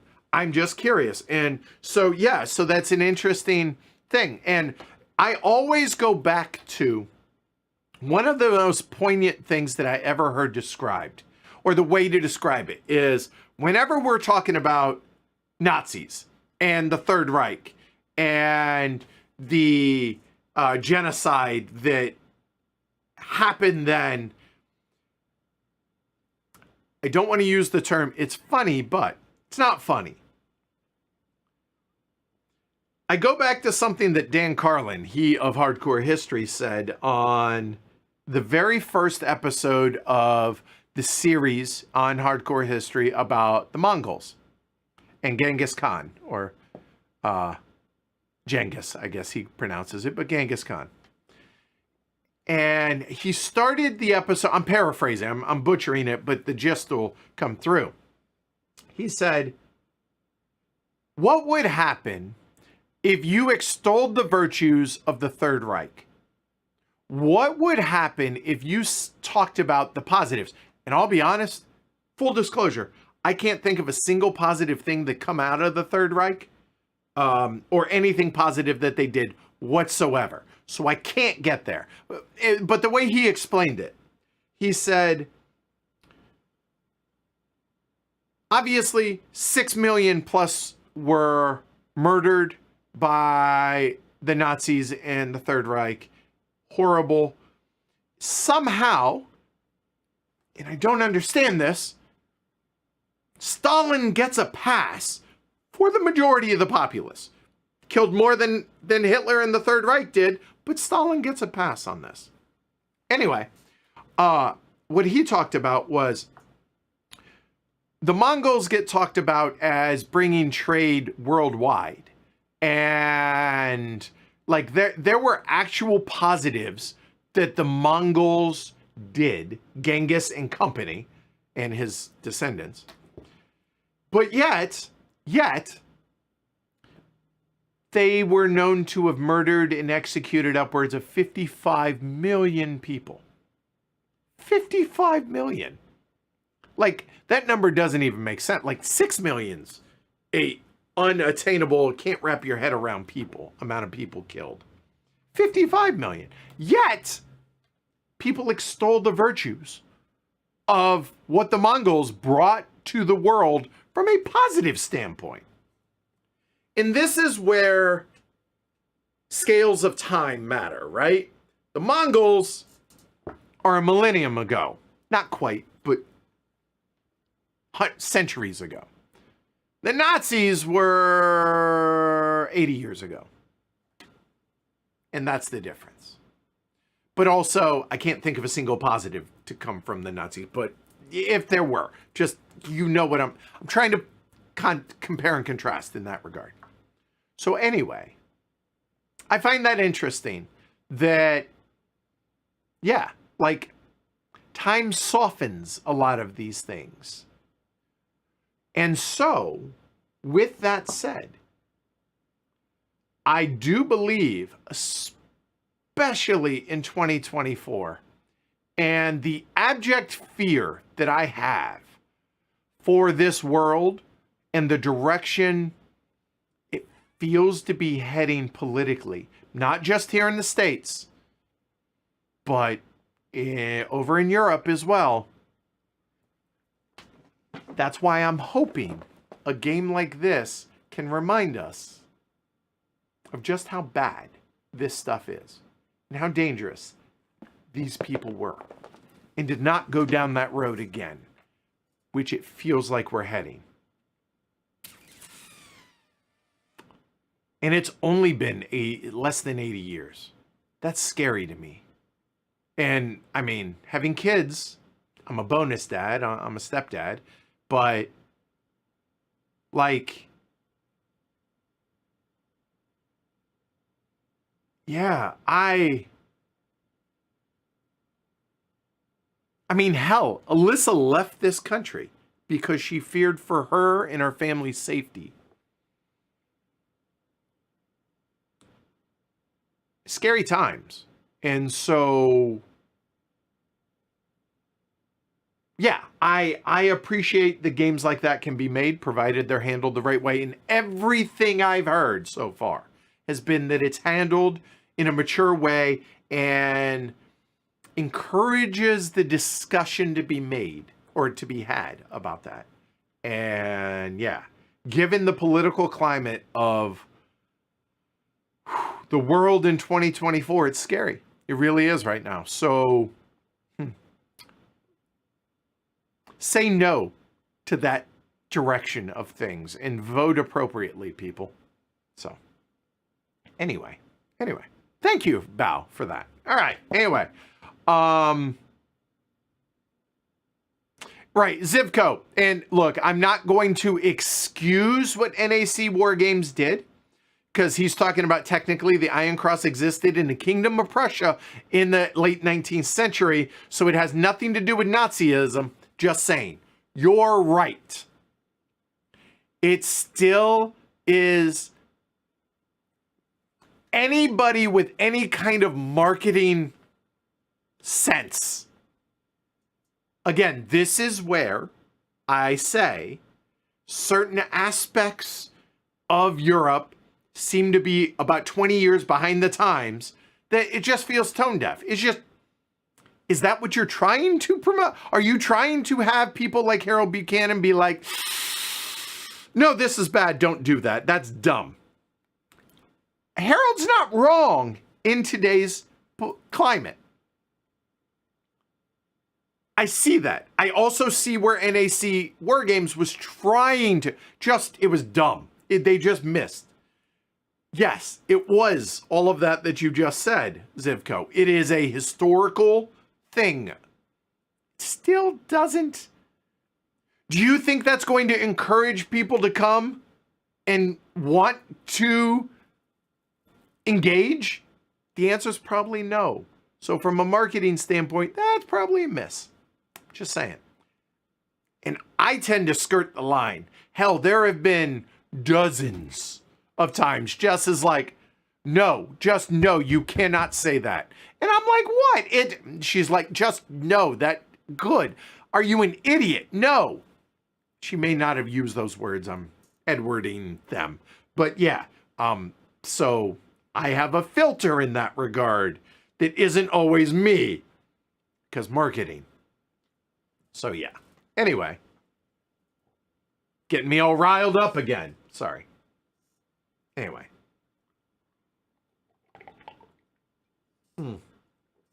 I put a little too much sugar in that. I just put a touch. And a tiny, like 4 or 5 grains of salt, of kosher salt. Cuts the bitterness on black tea. Oh, it's so good. Anyway.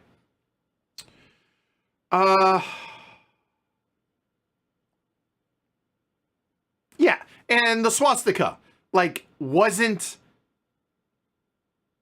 like, it represented things. I don't exactly remember what it was before the Nazis used it for them. But guess what? If you post the swastika, it makes you think of one thing and one thing only, 99.99% of the world. So no, just don't. Okay. Anyway. All right.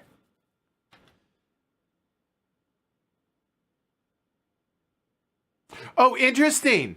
That's a good point, and I totally forgot that. Tambian says Volko received the same kind of pushback He said, hey, but pushback when he announced Labyrinth, because you're playing as the terrorist slash Taliban. That is a good point. I totally forgot about that. Good call on that.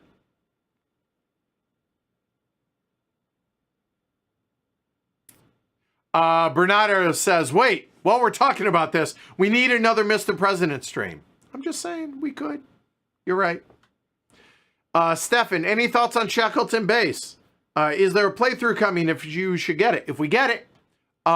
So Fabio heard me talk about it, and he's like, sorry we are French reached out. And I'm like, I missed it. Have them reach out after Essen. So I'm waiting to hear from them.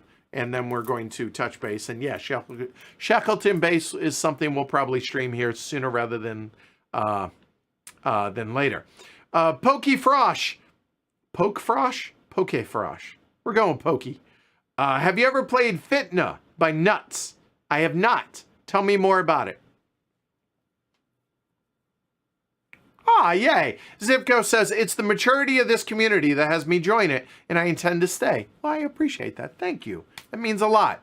Tells me I'm doing it right. We as a community are doing it right. Mr. Wumpus says, just received Red Dust Rebellion, the coin series, set on Mars. Would love to see a HC playthrough. Isn't that the one from the dude who does 3-minute board games? Right? Rulebook is okay. Thoughts? Haven't done anything. Again, it's a GMT. I'm hoping GMT and I can communicate. We'll see.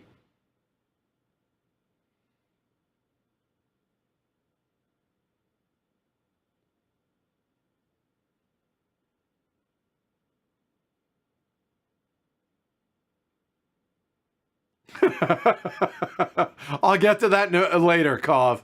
But hey, I'm just saying, you're probably right. I probably overthought that, but we'll get there. Anyway.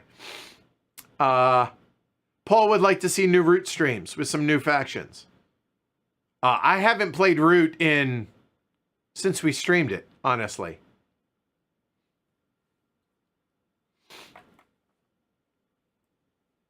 Don't you enjoy 50 plus games a year? What do you mean by that, Jonathan? Yeah, we played Shackleton Base at the Gathering of Friends last April. Fabio and I were joined at the hip during the Gathering of Friends. Played Shackleton Base, played Sancore. That was both his game. And he and I played like a bunch of games together that weren't his games as well. Fabio and I were just kicking it, old school. Like he and I were just buds. We went to lunch. It was awesome. He's a really nice guy. And it was his first Gathering of Friends. So he like, I was a friendly face. He knew me. And yeah, so that was fun.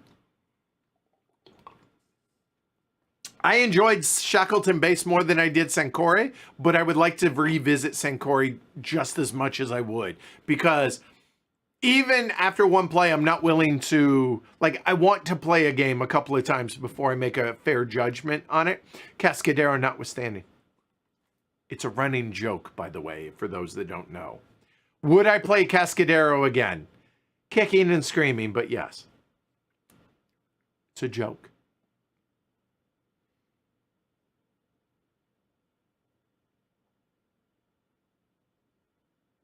Darren says, I'm on my 5th play of Civolution right now, and I love it. My favorite game I brought back from Essen so far. Okay, Darren, that's cool to hear. So to go back to what, I think it was Peter that asked that. So you said of the games you brought back. So now, Darren, the obvious question. Everybody wants to know, not just me. What other games did you bring back from Essen? We're going to judge harshly. So bring it. Don't leave any out. I want to hear them. Let's go. Iraq Normus over on Twitch. See, I do read these. Says, been waiting for my copy of Sancore to arrive for what seems like ages, and it finally shipped. Wonder if HC has considered streaming that one with the Teach. Yes, I have. Actually, at the Gathering of Friends, Fabio gave me his copy of Sancore, the advanced pre-production. So yes, just haven't gotten to it. Absolutely. Brian says, just saying, breakfast tacos are San Antonio's gift to humanity. Okay, Brian, if you're still here, again, this is an hour after the fact. I'm somewhat exaggerating, but I'm halfway through chat. My question is, A, what makes them great? And B, describe in detail everything that's in a breakfast taco. Like, I'm imagining flour tortillas. That's already a hard sell for me. Because, to me, a taco should have a homemade, from scratch, corn tortilla. So if I'm wrong, learn me. I'm all ears. Sell me. I'm here. Because to me, huevos rancheros is the breakfast meal. But hit me. I'm all ear. Oath and arcs. When? Well, and if. When? Again, yes. And Kyle's in rugby season. He has 3 to 5 games left, I think. So if you want to be that person, you can root against Kyle's rugby team. Shame on you. Don't do that. But so maybe only 3 games, which that's anywhere between like 3 and 5 weeks. So December. I'm thinking December. I think maybe January, but December maybe. So there you go, Commander Thrashton over on Twitch. Mark raises his hand for not Terra Mystica, sorry, Terraforming Mars. As would Chip. Speaking of Jeff, High Frontier. I know. I mean, we could do it. It's one day, right? And I don't have all I got. Here's the biggest problem with High Frontier right now is I have 7-foot ceilings. Even with that camera countersunk into the ceiling, literally there's a hole in the ceiling. I can't zoom out far enough for High Frontier. So I don't know. Jakob. Just saying. Chip, also, any poker update? I am running worse than you can imagine. I'm getting impatient. So, running bad has led to bad play, which has led to more bad play and running bad. So, I haven't played in a couple of weeks. Taking a break, and basically have had a come to Jesus discussion with myself about, look, if you can't stay more level-headed. Now, I'm not getting angry. I'm not throwing cards. That's not what I mean. What I mean is just playing like an idiot and playing badly. If I can't keep from doing that, then I'm not going to play. So I'm kind of on a self-imposed timeout for poker because I started playing really badly. And what I've noticed is I take a break when I do that to kind of get my head more level. Also, not that y'all would laugh, but from a big picture standpoint, I need to get back on the meds I was taking last year, which helps keep me less highs and lows. I need to get back on my meds before I start playing poker, so it's going to be a couple more weeks on that for the meds to level out, and then I will start playing poker again. So that is the poker update. Yeah. No one's asked. How are my Ducks doing, you ask? No one said. Number 1 in the country, thank you very much. The Ohio State came into our house. Yeah. All the bad things that happened to Ohio State. Look at what happened to Oregon. We didn't have our best pass rusher. We missed a field goal. We missed an extra point. We missed a wide open 4th down. There were so many. And the interception on the first drive wasn't called an interception, was never even reviewed. So I would argue, yes, Oregon won by 1. If we're going to play the ifs and buts game, Oregon should have won by more. So, yeah, feeling pretty good. And then on a short week, on the road, 2,000 miles, played on Friday, went to Purdue, and skunked them 35-0. How about them Ducks, baby? Okay. Number 1 in the country. Hasn't happened in 12 years. I can do this on my show. Okay, we're done with poker and Oregon talk. Unless other people bring up Oregon stuff, then I'm going to talk more. Why? It's my show. I can. All right. Let's see.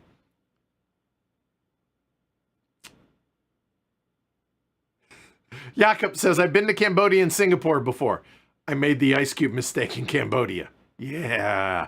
I feel like everybody needs to walk around that corner, make that mistake themselves. I.e., just don't. Bottled water. Stick with it. Cold. No ice cubes.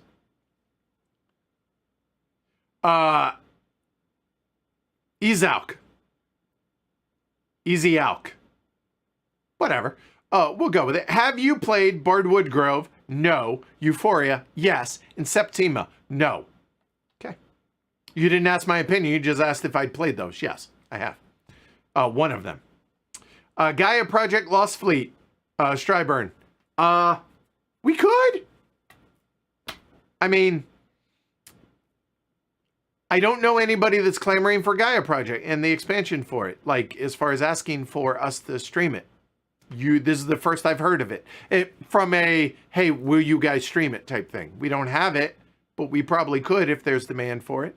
So the more y'all ask, the more likely it will happen. I mean, Jakob's been pushing for High Frontier, but he's the only one asking for it. So that's, you see what I'm saying? Not to diminish you, Jakob, just saying. Smith Tea's having a Japanese tea event right now. They have a matcha latte mix. Ooh. The address for the show is down below. So if anybody wants to send tea, tea is always welcome and always appreciated.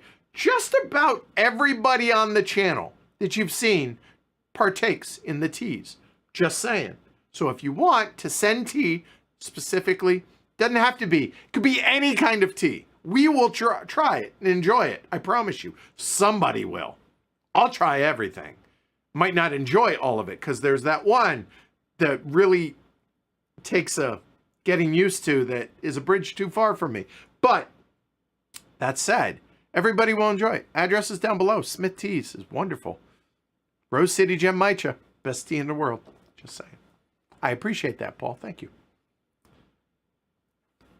Stryburn. The gems of your collection. Rarity, sentimental value, obscure. Oh boy. All right. Let's see. Sentimental. Three Kingdoms Redux. The very first review copy we ever got sent. Plus, Christina and Youster were just adorable, sweet couple. And that is one of my prized possessions. If the studio were to ever catch on fire and I were here and I could only bring one game, it would be that one. Because that means the most. As the very first review copy, we were a super tiny channel. And I asked and they were like, yes, we will airship it from China. And it costs them an exorbitant amount. It's a little husband and wife company. And that is my most cherished board game possession, is that. Yeah. Napoleon's Triumph, like rare game. Saturn. There was a copy of Fire, so all of the Theta Games games. Those are probably my most cherished as far as rare games. Neue Heimat, Hinkelstein, stuff like that. Plus, I mean, like, stuff like this. Like, I have 4 iterations of different prototypes of City of the Big Shoulders. That it literally is done from a cardboard box, cut up in pieces. Like, from that level up to almost a pre-production. Like, I have all Evolution. And Raymond, that was amazing. So, like, those are kind of cool to have those, right? But yeah, so that's kind of the cool stuff that I have, I would argue. Another inventions at some point? Maybe. We'll get back to it at some point, but that we covered that pretty well. Plus with the solo and the multiplayer, like, I don't know, like, kind of like Speakeasy. Like, you're not going to see Speakeasy on the channel for a while. I played the hell out of that game. John has too. We both love it. We think it's a fantastic game. Maybe Vital's best game I don't want to play it for 6 months, at least. I've played enough of it for right now. And and it might be his best game ever. It's not a slight on the game. I played or GM'd the game like 9 times. Inventions, similar. Like, I'm not in a rush to get that back to the table. To keep it fresh. And that circles back to Carla's question, how do I keep from burning out? Is don't overplay the same game too much. So, there's that. Okay. Hey, Josh. Hey, says, hey, we're from Cincinnati. I'm making Skyline tonight from scratch for the kids. They love it. I found an amazing recipe that mimics it freakishly well. So that's pretty cool. So I'm making 5 ways for the kids. They love it. They request it more than anything. It's awesome. The vegetarian child, however, is having fishless nuggets for dinner. Not Skyline, because ground beef. But the other vegetarian that sometimes isn't, she requests it. And the youngest girl, she got bottom braces on today. So I was thinking, what is something soft? It's her favorite meal. So I thought Skyline would be good. And she's thrilled. And all the other kids, except for the vegetarian, is a fan. So anyway.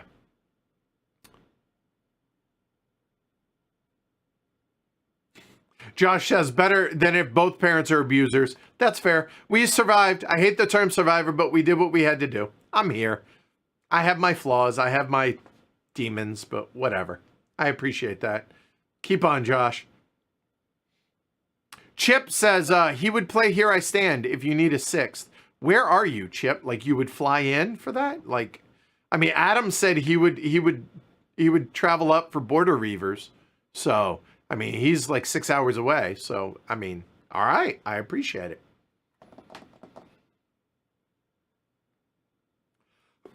Oh, hey, Derek. There we go. There's my first one. It says, watching from the end. And I do enjoy the solo streams quite a bit. But the tag teams are fun as well. So I appreciate that not everybody like dislikes it when it's just me. So thank you. Going back about the Comancheria and Navajo Wars, Tambien says Comancheria is better than Navajo Wars, but both are good. Okay. Any upcoming 18XX streams? I think 18 Ireland would be the next with Alyssa. Lost Atlas, I suppose that's a possibility too. I'll be honest, nothing about Lost Atlas piques my interest, but I know John has a copy. But it's a, make your own map. That always never feels like that's going to work well, but I am willing, and yeah, so John chimes in, ooh, I have that. I know, John.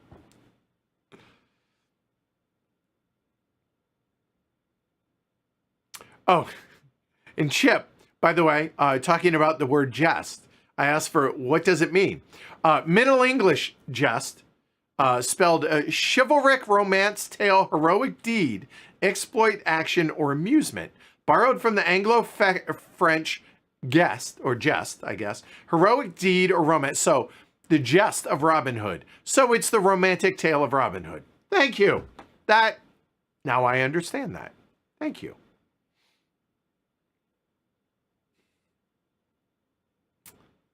Stryburn, being the medium and heavy board game aficionado, ever thought of doing a list for us parents wanting to introduce board games to the little ones when they're old enough to understand, heavy cardboard-esque? No. To answer your question, Strybarn, but what I would do is I would put that on the community, and I would argue that I think that would be something that the community would be great at doing. So if the community wants to put together a list, I think that would be fantastic to do. Yeah. Tag, you're it.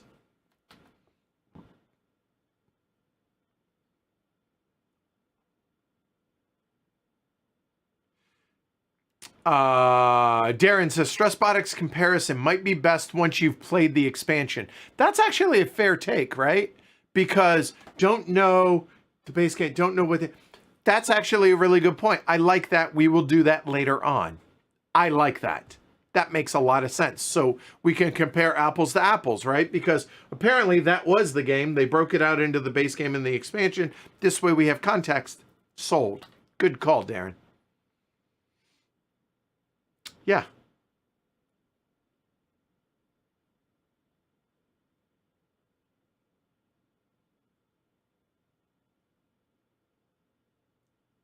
Chip says, homemade Skyline chili might even beat out tacos on my desired list from Chef Edward.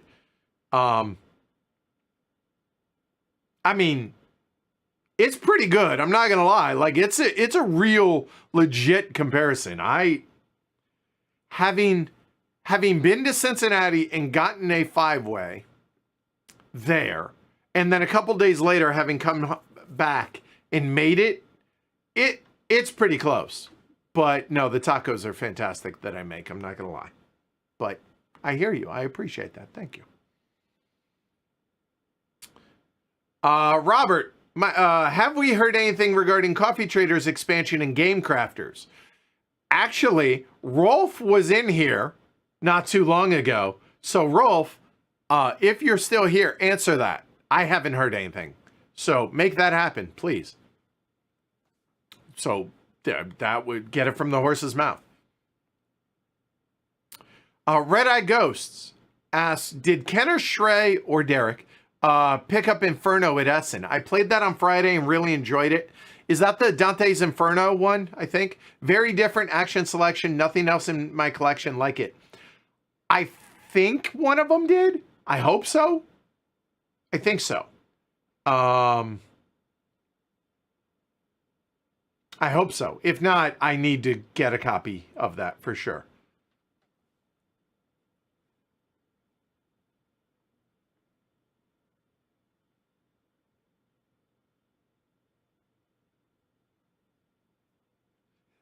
Josh is talking about, Black Friday regarding poker. I wasn't confident enough to move. I just didn't want to leave the U.S. I had friends that moved to Thailand, honestly, to play poker for a living. Because cost of living's really low and yeah.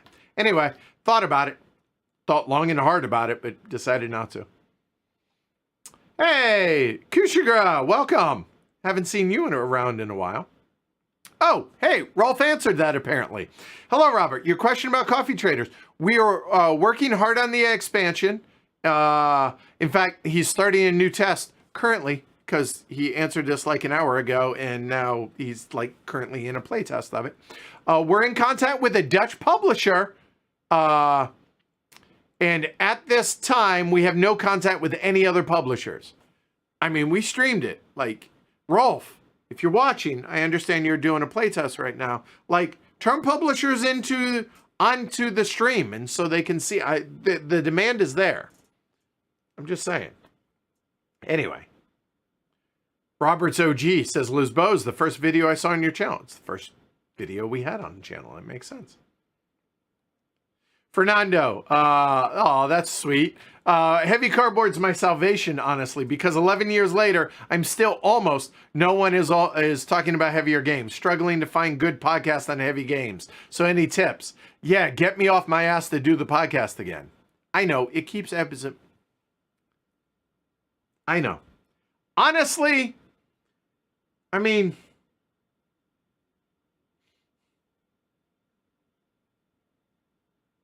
so about the podcast, I don't know. I don't listen to board game podcasts, so I can't help you there. I'm sure like Game on the Brain or Game Brain or I forget like that's one, and I don't know anything else. Sorry. Here's, I guess, the conundrum about the podcast. Doing deep dive reviews that we historically did, I feel like we are really good at them. I think we do a great job. Look, I'm not one to float my own boat on this stuff, but if I think we're good at something, I think we're good at it. I think we do a really good job of the reviews. They're just an extraordinary amount of work. And I don't know that the passion is there to do these deep dive reviews. Just because you're good doesn't mean you want to do something. I'm good at aviation. I don't ever want to go do that again.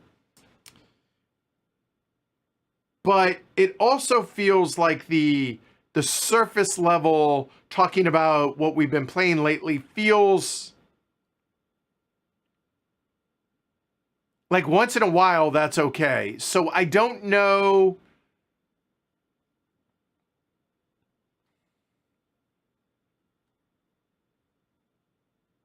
I don't know if the juice is worth the squeeze on my end. Like there isn't anything. So this kind of falls into another question that somebody had asked. Y'all may or may not care about this. Somebody asked it, so I'm going to answer it. Let me so about the let me find it. Who asked it? I think it was Fernando, right? Yeah.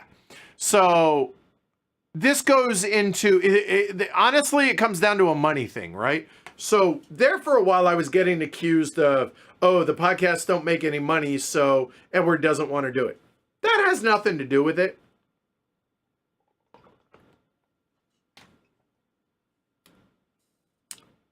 That's not entirely true. Let's back up.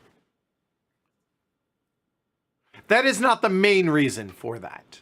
Okay, so YouTube.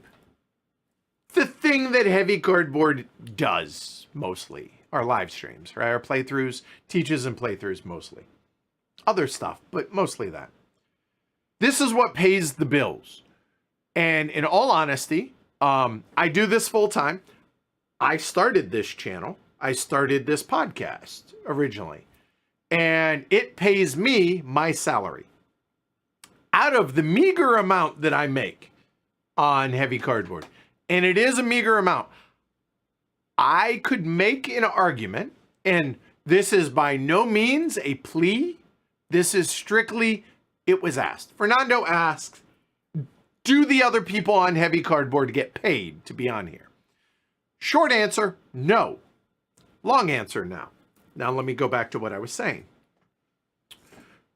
Heavy Cardboard really doesn't pay enough for me to do this full time. But I can't take the time away from Heavy Cardboard to do Heavy Cardboard as I do it, and not have it suffer. Like I can't get a day job, and do this full time. There's not enough hours in a day. So I am barely and arguably not really keeping my head above water. I am struggling to pay taxes and everything else, and also pay the bare minimum bills that I do. Yes, I got a Starbucks. That was a treat.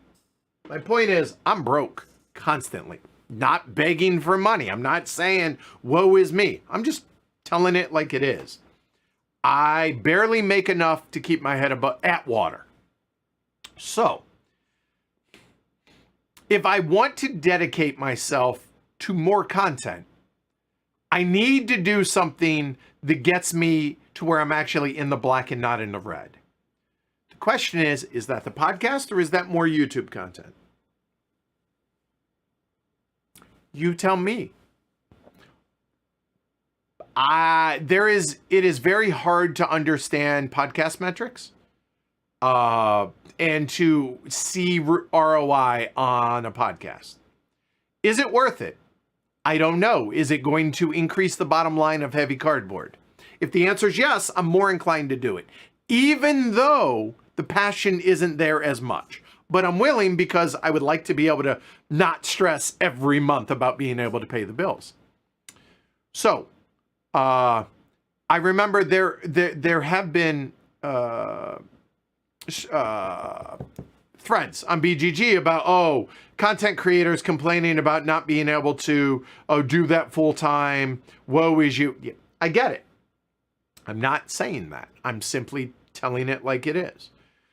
About paying the other people that are on the streams. This just in, everybody who is on the streams makes 3 to 10 times what I do in their day jobs.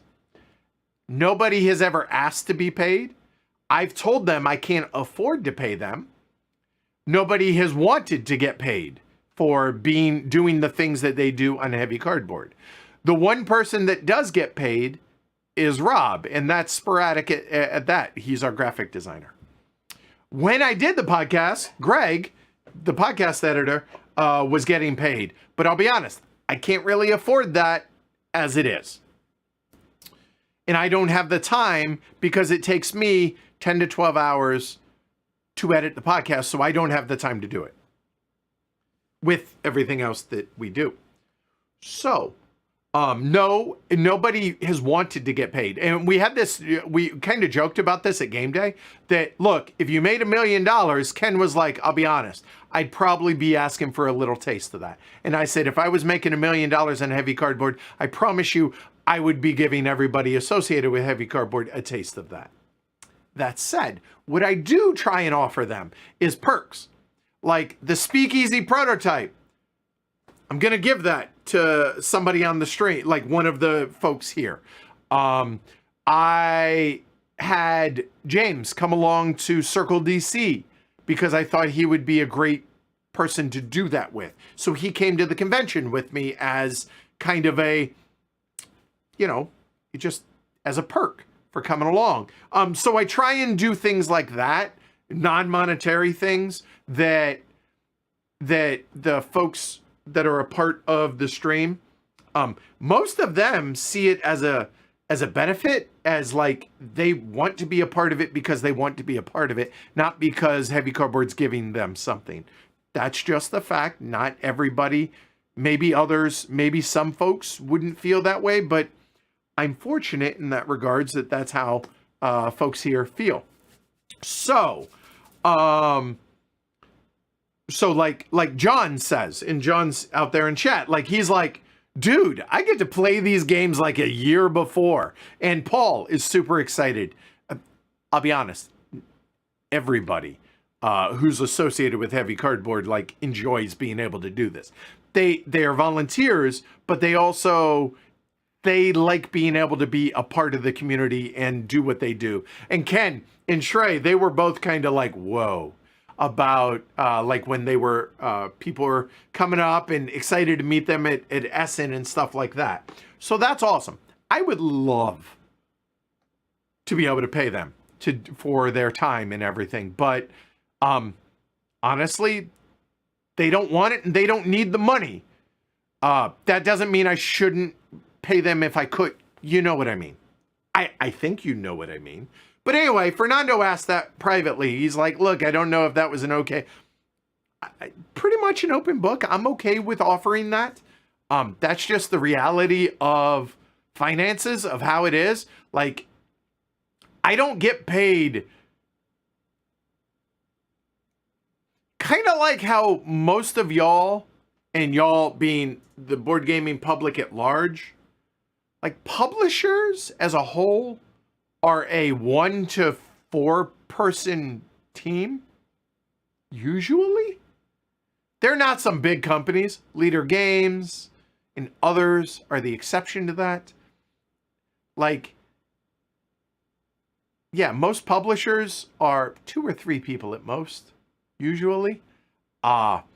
This is a very small thing. Like when y'all give money on the Patreon, that literally is putting money on the plate, but also keeping the lights on. One of the lights burned out and I had to replace it. I'm grateful that we have had people donate like the new compressor or the new audio interface and all that. Somebody donated one of a second PTZ camera. I can't afford, like I'm at break even at best. We're actually in the red, but whatever. I'm managing. And so again, this isn't a plea. This is just the reality of it. So the bottom line is, if y'all have ideas on what content would get more money into Heavy Cardboard, I'm all for it. Feel free to volunteer. And if y'all think that is the podcast, I'm all ears. I'm willing to entertain the idea.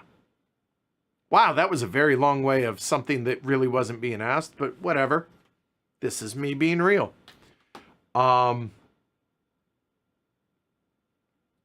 Okay, so we answered that about coffee traders too. And by we, I mean Rolf did. Thanks, Rolf. Okay. Homo Ludens, Game Brain. There you go. Those are a couple. Yeah, that's fair. Jakob, obligatory non-gaming question. Do you think you can fix all those Boeing problems I keep hearing about? No, because that's either structural or software, and neither of those things did I do. I just worked on wires, man. I just fixed wiring issues. What game got your Patreon the biggest boost? Honestly, the biggest single boost we did was the Patreon drive. What do y'all think about like doing a 12 Days of Christmas again? Or the advent of Christmas, like try and kill myself for 24 days of streaming, like, and do that with a Patreon drive. Like, that's something.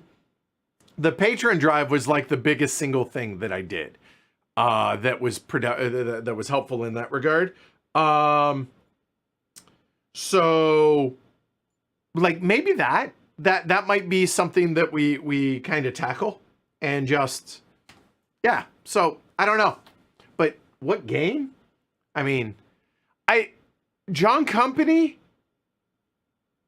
might have been the biggest live stream that we ever had, but I don't know that translated to the biggest influx of patrons. That would have to go back like 5-6 years, I would think.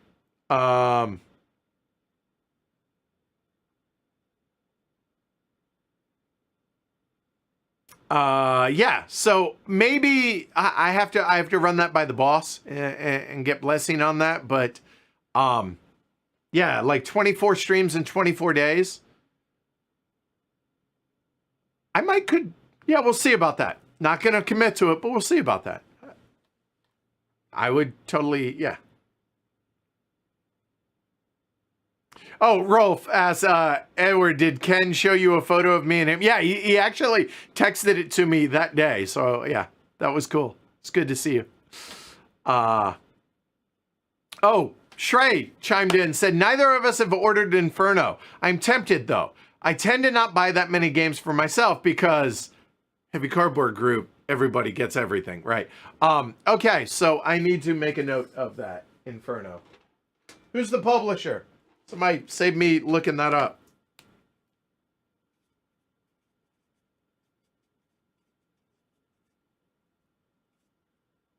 Okay.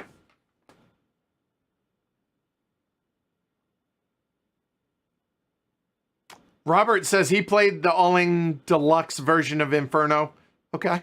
Really likes it.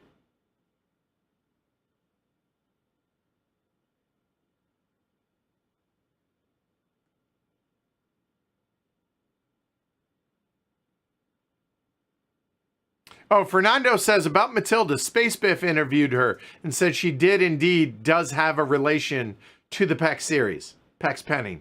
All right. It's inspired by yada, yada, yada. Okay. Okay, just to tell you how far behind I get on this, Born Confused, does he read his Twitch messages? I just now got to you posting that. So, yeah, chronological. It happens.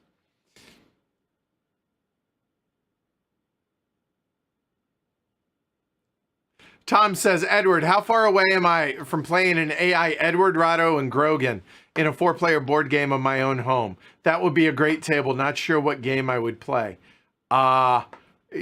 Unlikely. But yeah, that would be interesting. That certainly would.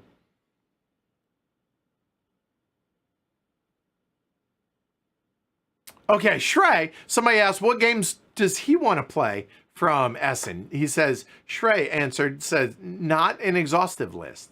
Seven Empires, Inferno, Rasafa, Men Nefer, Fixer, SETI, Fishing, Beyond the Horizon, Asian Tigers, Concilium Urbis. By the way, we did play Beyond the Horizon. I think folks are going to enjoy it, but there's a lot going on in that game. If you thought that Beyond the What's the original? Beyond, oh God.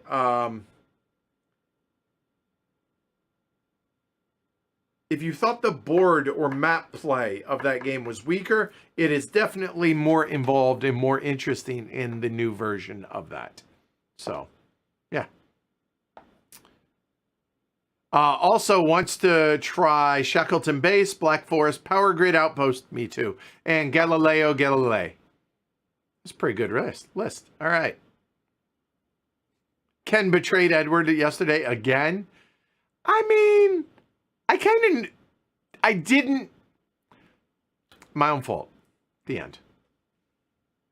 Through the Ages. A new story, but the same old story of Ken. Yes.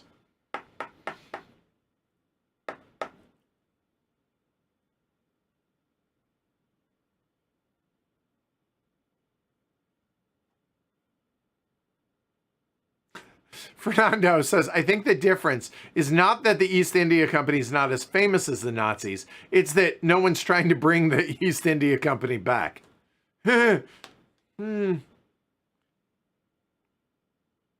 Somewhat well known, BIG. What a time to come into the stream. Oh, I see where you jumped in there. Sorry about that. Oh, this is good. Kushagra says satire is a huge part of playing John Company here in India. It's a super hit in my group, but I always have to put it like we are playing cartoonishly evil overlords. There you go. Right? I mean, again, it's from the folks who were historically the victims of the subject of the game telling you about it. So there you go. What I am curious about is when we dig into the other side of the hill is, yeah, no, I don't even want to go there. Never mind. Let's just let that go. I appreciate that, Zivko.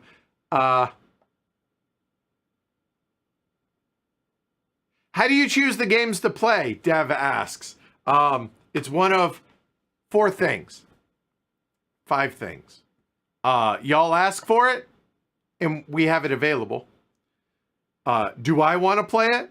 Does somebody in the group want to play it? Is it sponsored? And it's something I've said okay to, said yes to. That's it. Literally, that's it.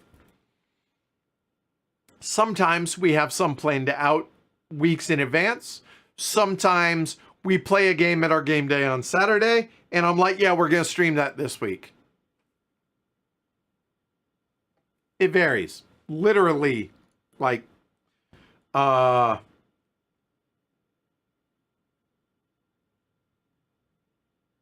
it runs the gamut in that regard. So it's a pretty wide range in that regard.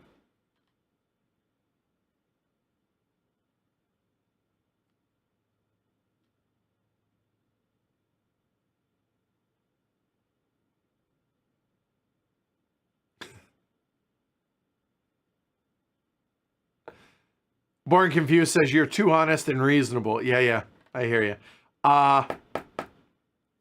So Cove, now getting back to what I said, what it says, I find it funny that Edward thinks a purposely obscure handmade game that you have to order through a Google form like Pax Penning was trying to maliciously capitalize on hype. I don't know that I would argue that, I don't think I made the argument that they're trying to maliciously capitalize. I think they're just trying to capitalize. I don't think there's anything malicious about it. I'm just saying. I feel like it's, capitalizing on doesn't necessarily mean malicious. So I think that's a little disingenuous. John says, I also have Red Death's Rebellion. But again, it's GMT. We'll get there. Or we won't. And everyone's saying play the games that John gets. We have been. We are.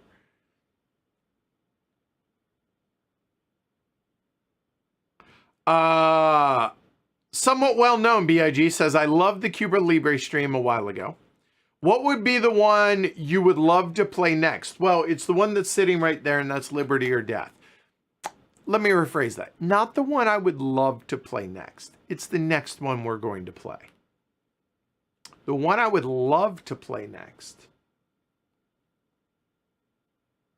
Cross Bronx Expressway?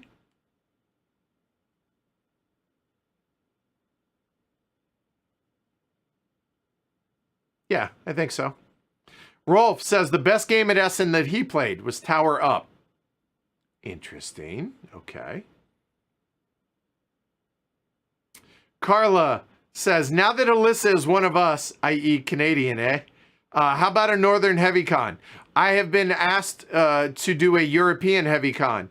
I'm going to focus on one Heavy Con. That's enough for me for right now. Maybe down the road. Unlikely, but I will never say no.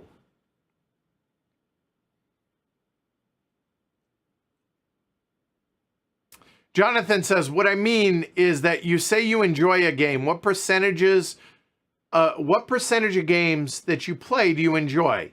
80%? I'm trying to understand if that's high praise or a baseline.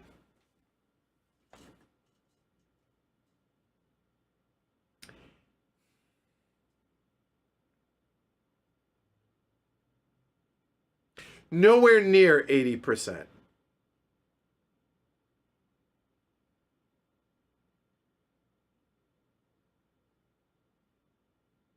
Meaning lower.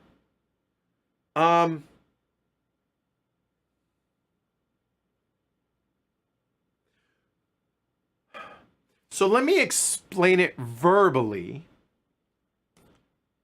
for the 100 or so of y'all that are watching live right now. I realize out of the thousands that watch over the course of the history of streams that only 100 of y'all are seeing this, but let me explain it to you this way.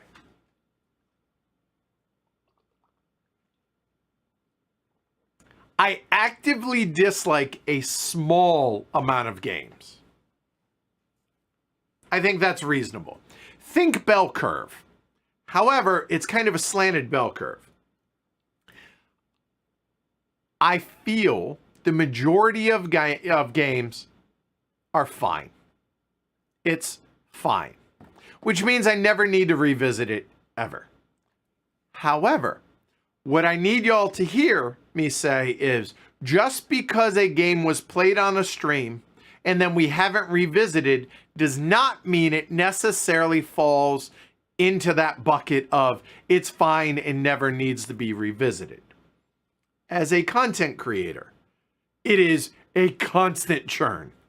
Everybody who's on this channel can attest to this, that for better or for worse, like if you go read Martin the Elder's recent blog over on BGG or on his website, Fowler describes he's getting to the point to where constantly learning new games is kind of a chore for him. And that's valid.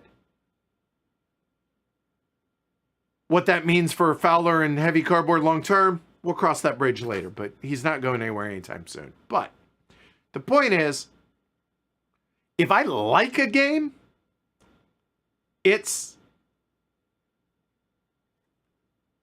top 10%. I would argue that bell curve is between the 20% and the 90%. I would say 20% are just trash. Not true. I will never call anybody's baby ugly. Or I can call them their baby ugly without saying your baby is ugly. I can be respectful of the designer, publisher, developer, the whole 9 yards without, I can be respectful while also saying, yeah, However, the majority of games are fine. I would say that's from the 20% mark to the 70. Then from 70 to 90, those are good games, and then there's great games. But I guess what I'm getting at here is, just because we don't revisit a game after we stream it doesn't mean it falls into that lower 2/3 buckets. Does that make sense? Am I conveying that? I don't know if I'm just getting tired here just from today. I've been doing this now for 3 hours. I don't know if, I hope that's conveying. I hope that makes sense. So just because it's not revisited doesn't mean we don't, or we don't like it. It just means there's constant churn. Whereas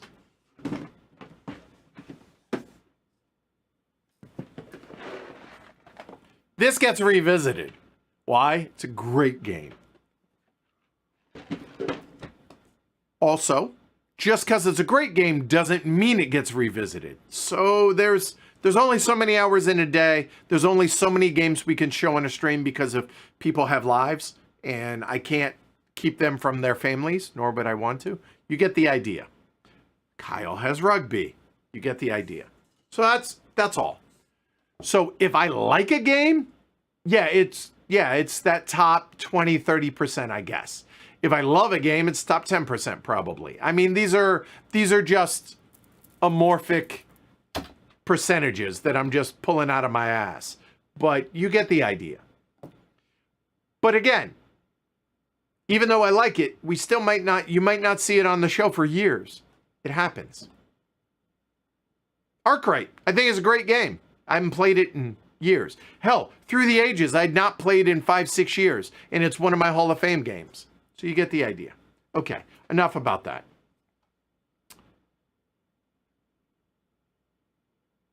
So, chilaquiles, getting back to the Mexican food and breakfast burrito discussion from earlier.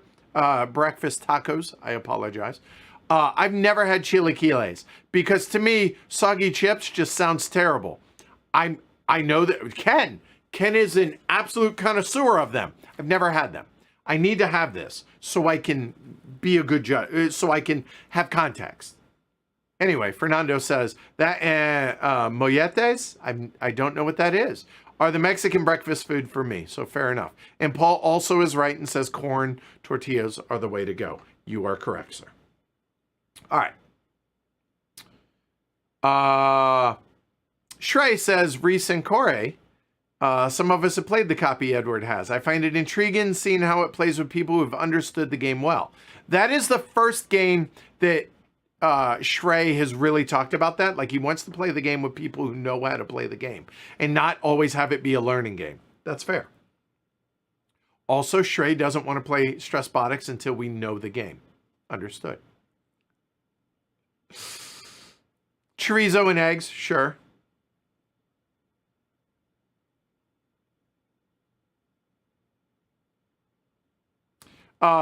So I hear you, Fernando, but you're not the judge of this. I am. And I don't mean that in a disrespectful way. Fernando says, Edward, I remember you saying you got the PTZ to play High Frontier. I did.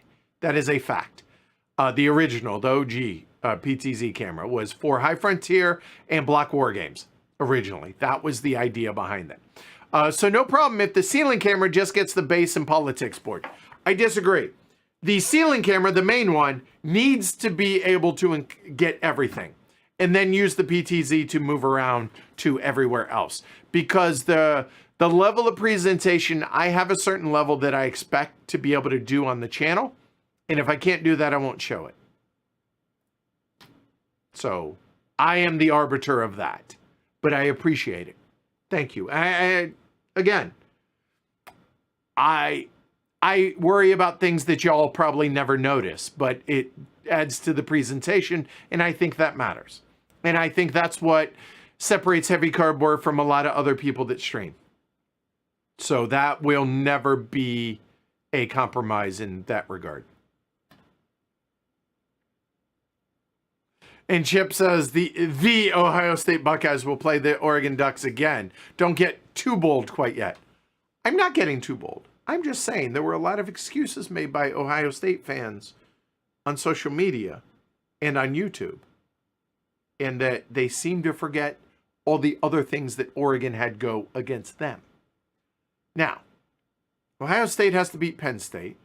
Oregon has to beat Illinois, go on the road to Wisconsin, beat Washington at home. Like there are still things that can happen. But yes, it's likely Ohio State and Oregon meet up again. And I'm not saying Oregon's going to wipe the walls with Ohio State. What I am saying is on a neutral field, which it won't be, it'll be pro Ohio State for sure. I'm just saying Oregon squeaked it out, but I feel like both teams are on par. Nobody has a massive edge over the other. That's all I'm saying. All right. Anyway. John says, I'd love to learn High Frontier. I appreciate that, John, but you won't be on that stream. It'll be me, Jeff, and Joe Rashanen, because those two are experts, and then me running the stream just to pay them company. However, yeah, no, that's it. The end. But I appreciate that, John. Doesn't mean you can't play it off stream, though.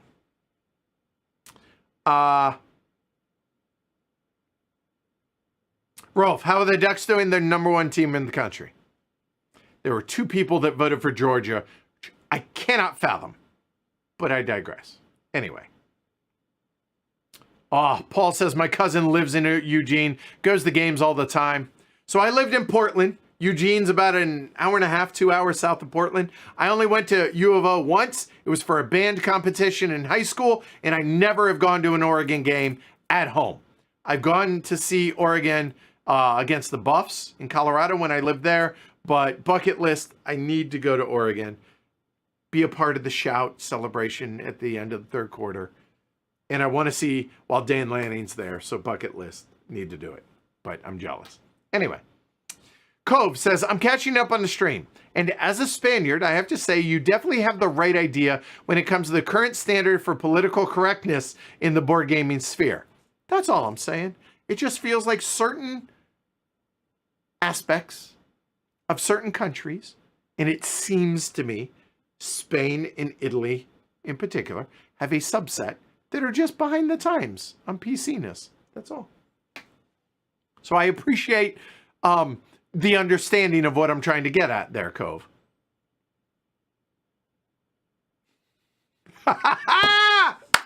Schrodinger's chat says, jest is pronounced just like GIF.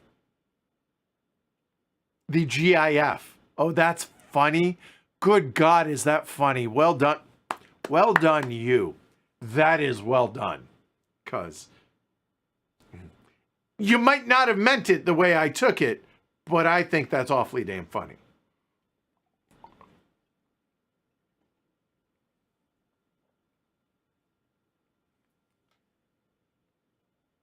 I Napoleon tag team solo would be nice stream. Okay. Cove says, but NAC are definitely outliers in their leanings. I'm still interested. I can't wait to get into the game. So we'll see. By the way, Fernando says, hey, Jakob, if you need more High Frontier advocates, I'm in. Cannabis tea. I'll be honest, Heavy Cardboard does not explicitly have a drug policy in place, i.e. for me, but I don't partake. But that said,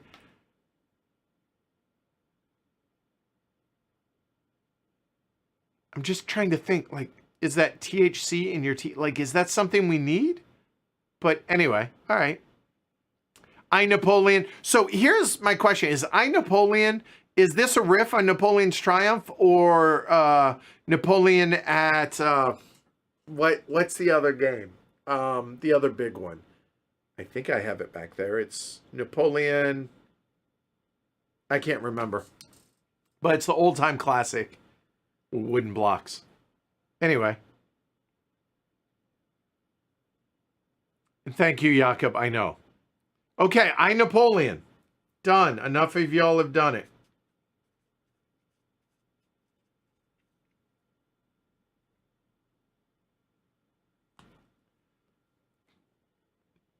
'18 Ireland's brutal. Yes. Can't wait to see Alyssa play it. I'm looking forward to it. A people power stream? I don't know People Power. It's a 3-player coin. I don't know that one.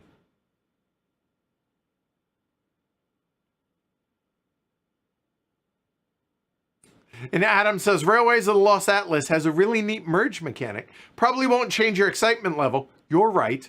But worth noting. But I'm still down to try it. I'm just not like a build your own map, 18xx. It's not something I've ever wanted or needed or am looking for. But I'll still try it.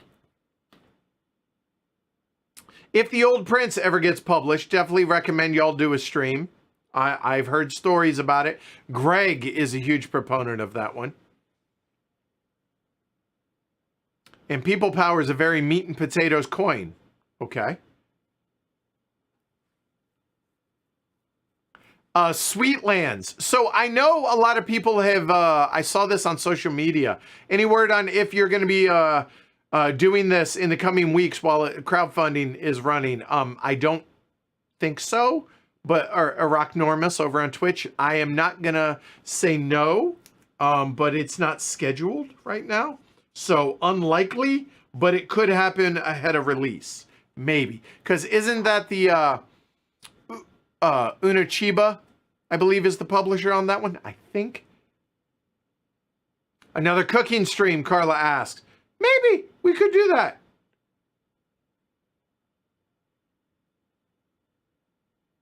Trismegistus is getting a new version. Honest question. Who's asking for that and why? Not disparaging the game. It was fine. That would be in that fine bucket. Why is it getting a new version? Who is there? Are there folks clamoring for a new version of Trismegistus? Help me out. Help me unpack that one, y'all. Hell, we may end up doing something for Trismegistus. I'm fine with that. But I'm just curious who this game's for. Who's asking for it? Oh, hold on. Stop everything. Brianna says, the other day, I saw 2 greyhound puppies out on a walk, and they had little sweaters because Canada is about to go into winter mode, and it was so friggin' adorable. I've never in my life seen greyhound puppies in person, ever. It's super rare to see them. I hope you got a picture, and if so, I need to see a picture of that, Brianna. Number 2, Lincoln, for the last week, today notwithstanding, he has his smoking jacket on for the last week, which is his house coat. It's like basically a fleece that he wears around the house because it gets chilly, because greyhounds have 0 body fat on them. And he quite enjoys it. He has a raincoat. He also has a winter coat because, again, the general rule for a greyhound, if you need a coat, he needs a coat. So there you go. And that is amazing, Brianna. Thank you for sharing that. Made my whole day brighter.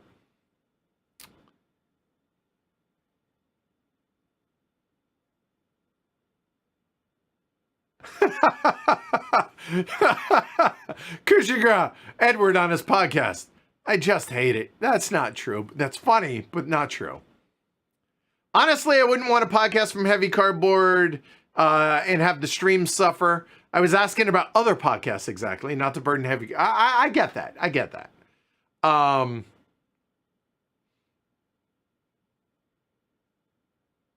Cove says there's people who'd pay to get onto Heavy Cardboard.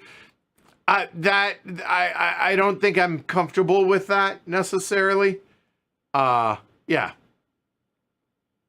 I mean, Fernando says, Edward, I wasn't expecting you to pay people. I was just curious on how that worked with Jim. That's fine. I know.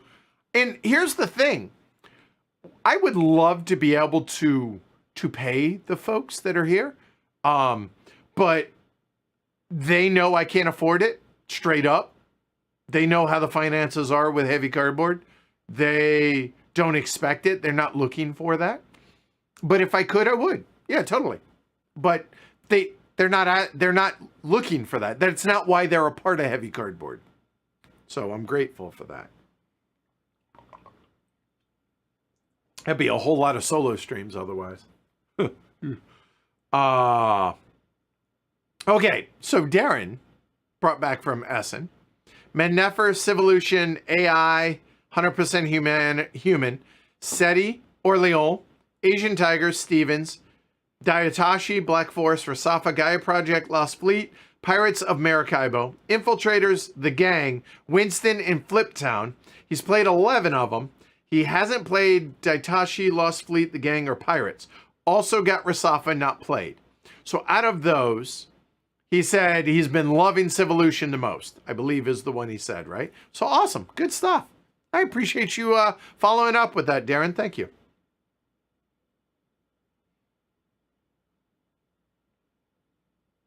No. Bernardo, have you ever thought of publishing a book of game notes and thoughts in Amazon? No. I'll leave that to Jeff Engelstein, and no. I'll stick to this. Plus, if you all, there's a reason I don't edit. Well, editing is beyond me. Secondly, I've tried to do edited content, and it takes me 60, 70 takes for like a 30-second no, just no. A lot of people are in support of Advent Christmas gaming. Swam Clutch says, I'm already a patron, but the Advent calendar of board gaming, again, would be outstanding. And streaming through Gen Con? Yes. And Jakob says, I'll chip in for an Advent push. I'm already a patron, but it's something fun. It's a fun thing I'd like to support. Plus, y'all just want to see me run down at the end of that. I appreciate that. I'm good for that. Just don't mess up my NFL playoffs. I hear you, Jakob. Don't worry. As a Cowboy fan, I don't have to worry about the playoffs, so that's fine. Don't worry, Alyssa. I beat you to it. Or it could be Gaming Hanukkah. But again, the Advent, thinking 24 days of it, right? Or maybe the 12 days of Christmas. Again, let me talk to the boss and see scheduling stuff. It's kind of like a subathon that happens on Twitch. Kind of like. So, I mean, we have about a month to plan for it. Yeah.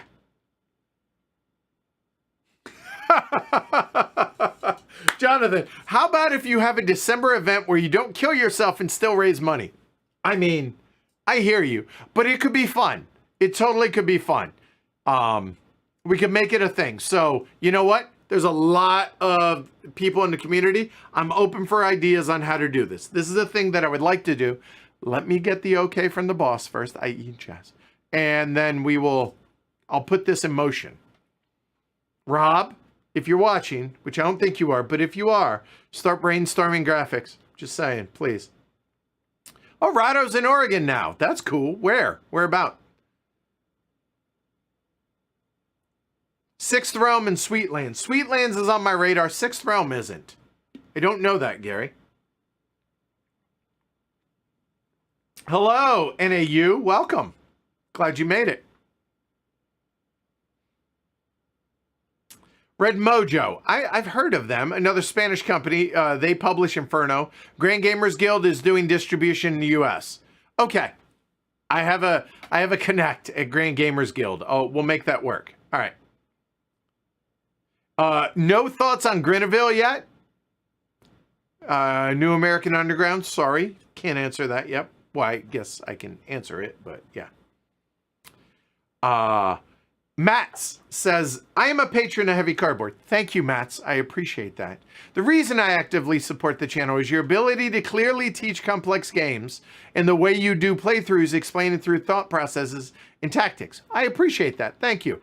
Even though this isn't directed at Mats, it's just a response to the snide comment of me saying we'll get to that later. Boy, that pisses some people off. Sorry about that during the teaches, but all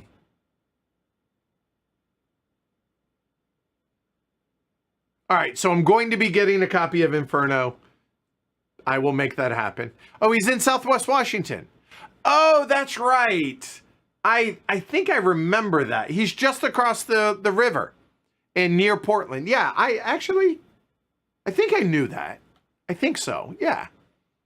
So no sales tax for That was weird. Okay. Got a text from the VA. Yeah, no sales tax for him up there. That's nice. Iraq Normus over on Twitch says, just going to put in a request for a Circadian's Chaos Order. My favorite game, and it does not get enough love. Circadian's Chaos Order.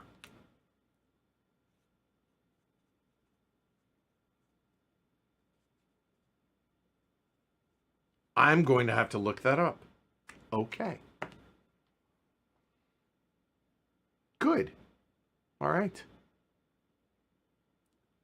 Thanks, Chip. It says another way to support Edward and Heavy Cardboard. Hit the like and subscribe. Seriously, like half y'all, like 55% of the people that watch our streams, usually I'm guessing after the fact, don't subscribe. Is it because y'all are worried about getting like hit with 1 million new videos? Like, I don't think that happens. Like, and it doesn't cost it. I don't understand.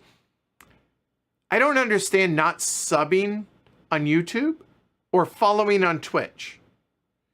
I understand if you don't want to be a patron because that costs actual honest to God money. It's $5 a month, but I digress. I can understand that.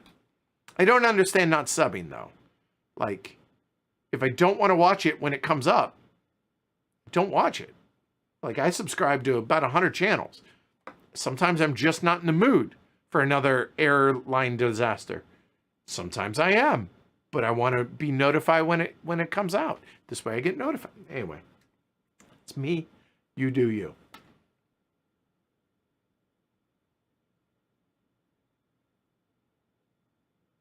Yeah, a lot of people are excited about Cross Bronx Expressway. I very much am.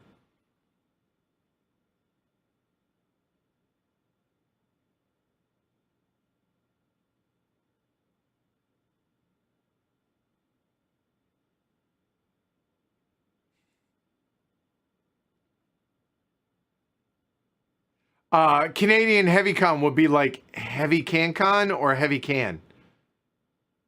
Yeah, I could see that. That's funny.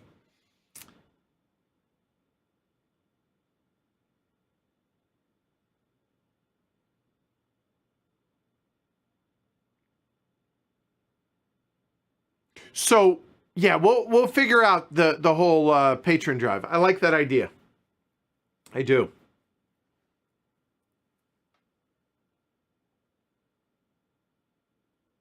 A lot of discussion about a Northern Heavy Con. But you know what? We're in Boston. I mean, I hear you, but invites are going out next few weeks.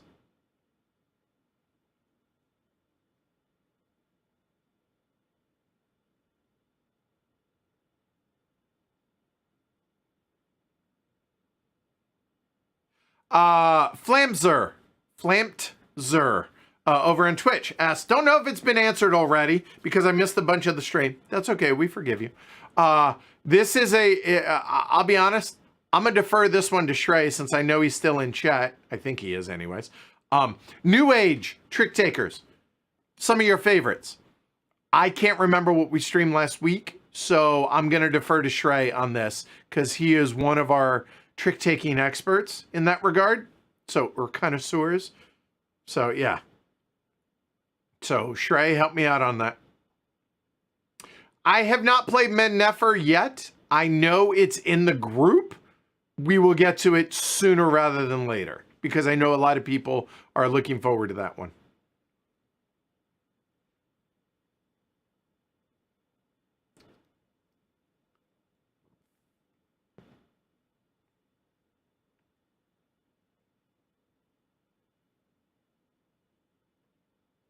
Oh, interesting. Tombian says, I, Napoleon, is trying to recreate Napoleon's life from when he was a commander all the way to emperor. That's right. I remember this now. This isn't... Yeah. I remember reading up on this. That sounds great. Because Napoleonic's time frame is definitely a period of history that doesn't grab me as like ball and musket, or right? Musket and pike. That time... Basically, post-Roman Empire, up into the U.S. Civil War, not terribly interesting to me. Doesn't mean I can't get interested in it, because Mike Duncan did a history on the English Civil War. Got me interested in that. I never was before. So at times, so yeah, that's still doable. And a game about the Napoleon's timeline himself, and not just strictly a war game aspect, that sounds really interesting to me. Yeah, I like that. 1871, Kushagra is a huge fan of and pushing for that to be streamed. Noted.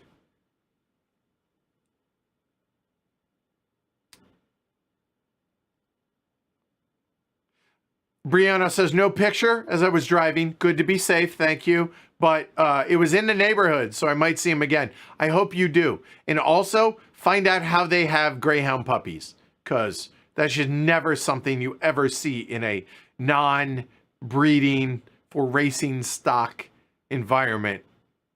How does that happen? I am curious. Iraq Norma says, I'm a huge fan of, I love Trismegistus. It'd be nice if they cleaned up the many error icons and rules. Hope they streamline it and improve on the parts. I hear you, but who's asking for it? Oh, 1871 top. Help get it published. I hear you, Kushagra. We'll see. Maybe. All right.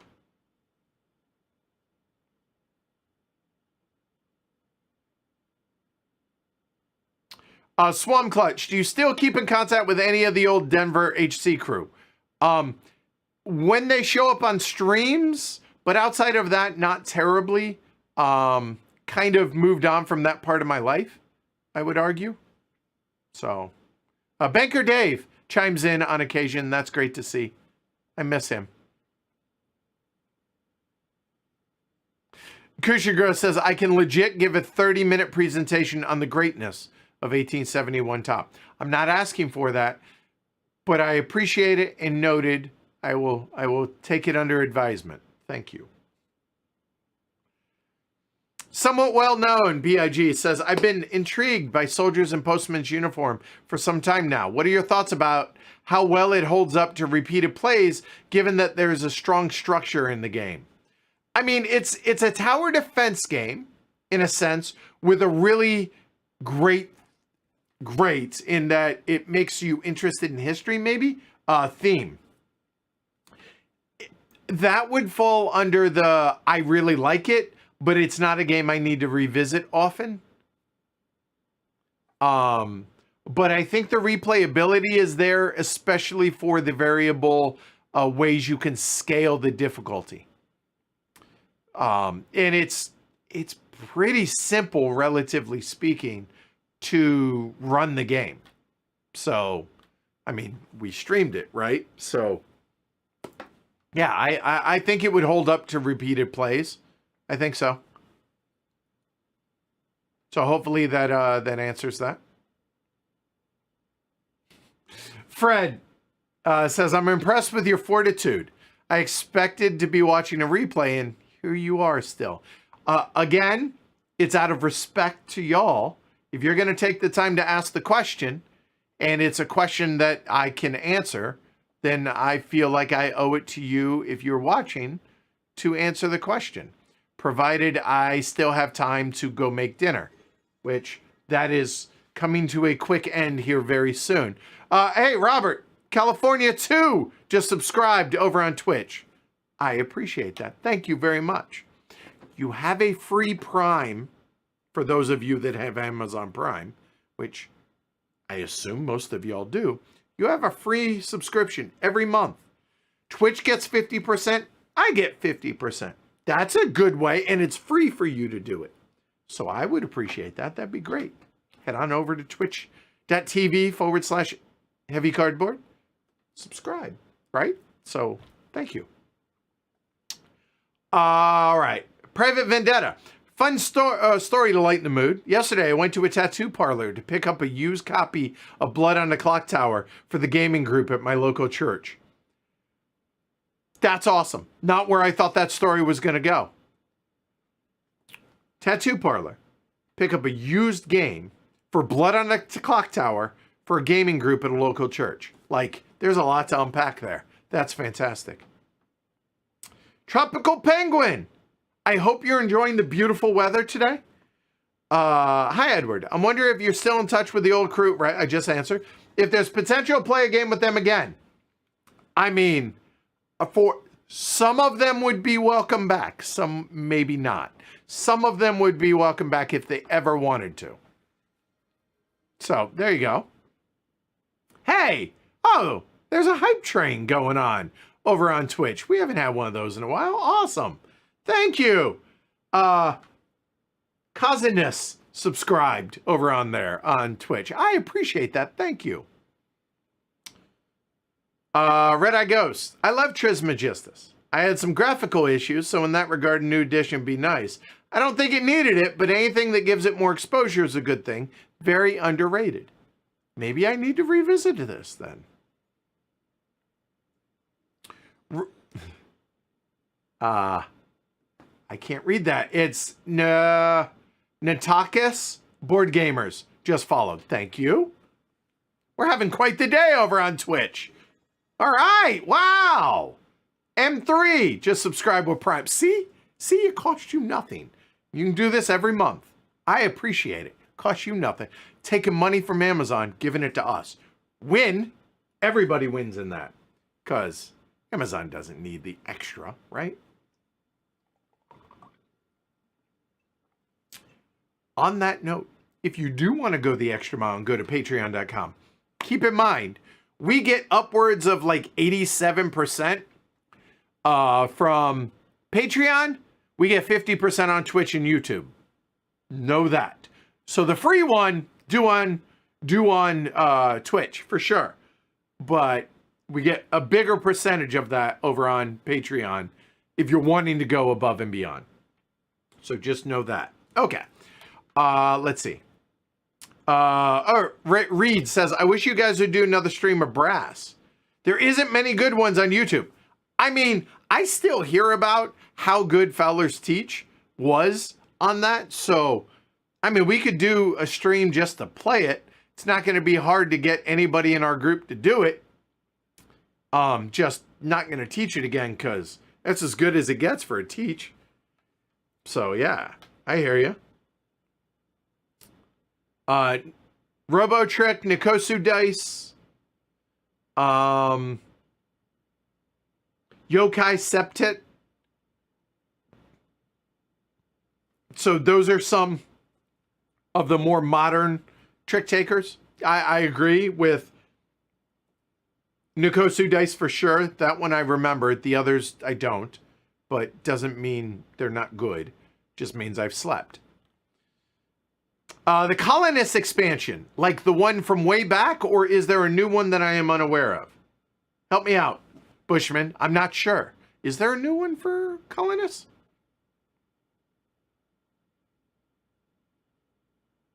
Oh, by the way, fishing for trick takers. We have a copy downstairs. I really want to get that played and streamed.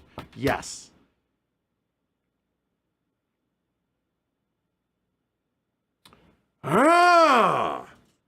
Red Eye Ghost, you make a compelling damn argument because you're spot on that. He says, instead of Christmas time, you know what I like instead of Christmas time? I would say in addition to. But he says, do the dog days of February. February has fewer family commitments, and it's the worst month for sports. 100%. February is the tumbleweed of sports. Totally. Baseball season's over. I mean, hockey's going on. Don't get me wrong. Basketball, don't care. But all the football's done, and baseball hasn't started up yet. That is a damn good idea. Good call, you. Okay.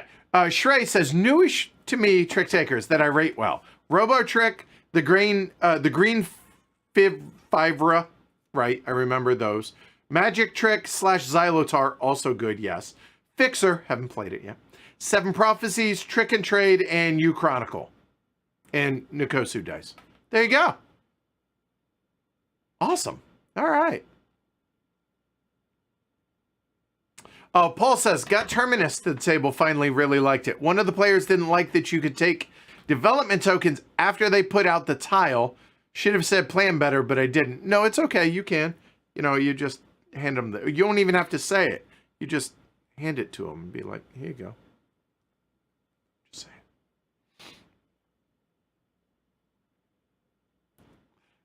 it. BIG says, thanks, Edward. Really helped with soldiers. I'll probably bite the bullet and get it. Plus, I mean, David Thompson's a great guy. Like, I really, really enjoy hanging out with him, and I appreciate what he's doing in the design space. So yeah, supporting him, I think it's a great thing.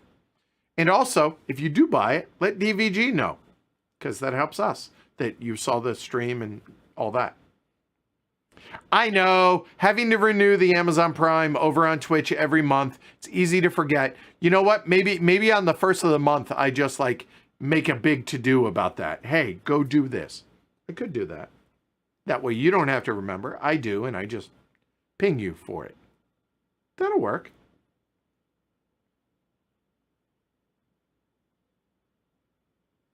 As a true penguin, anything north of Antarctica is good weather. That's fair. I mean, it's gorgeous outside. Like, I got the blinds open. It's beautiful. It's a beautiful day today.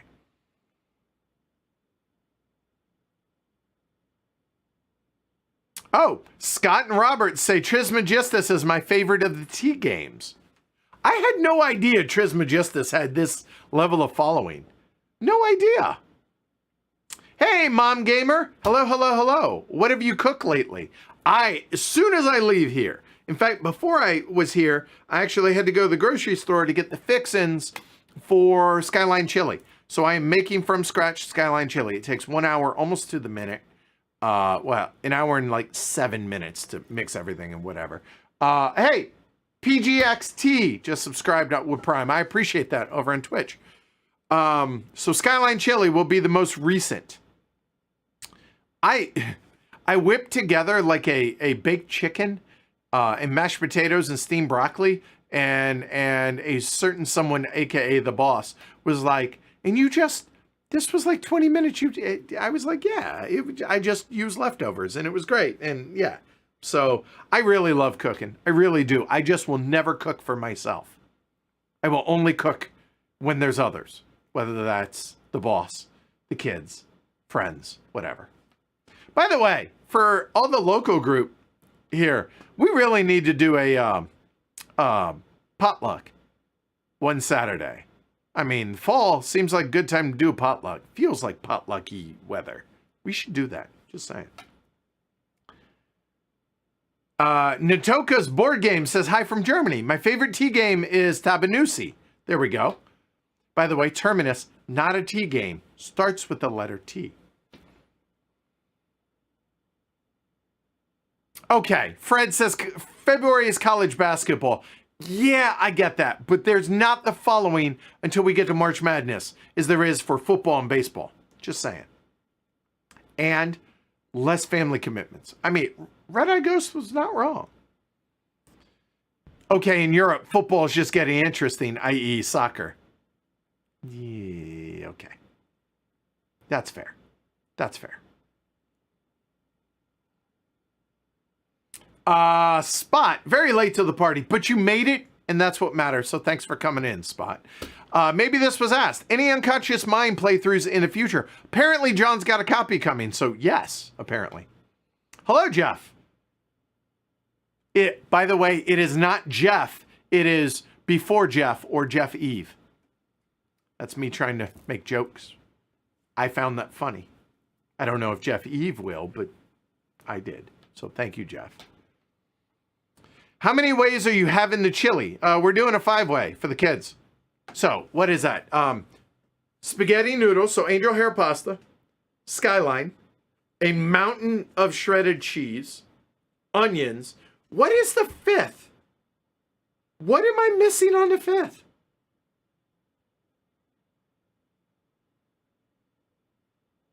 Pasta, Skyline, onions, cheese. Is it mustard? I have no idea what the 5th is. Oh my God. I'm I'm talking about a 5-way and I can't. So maybe it's a 4-way. I don't know.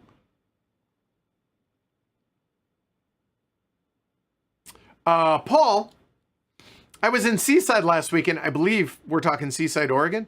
Love going to the beach, but not feeling like I have to go out onto the beach. At least the Pacific Northwest coast. Yeah. But man, God, I miss it. We did that round trip around the country, a summer, in 23, the summer. That was awesome. Wait, beans. Wait, what? Okay, I've been talking about a 5-way and clearly I don't know what a 5-way is. What do you mean beans? On a 5-way for Scott? What? I must Google. Y'all are just gonna have to deal with it.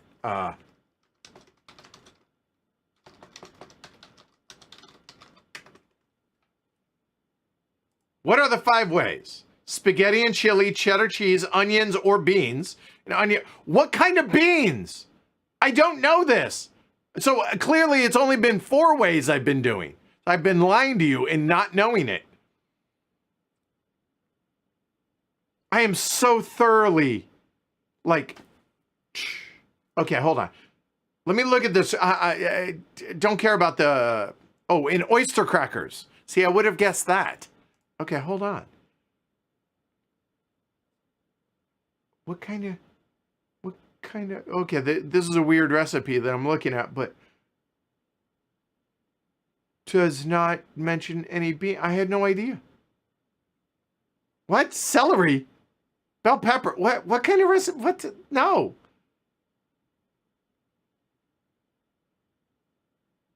Chili beans is what I'm seeing on this recipe, but looking at the recipe, I don't know if I believe it.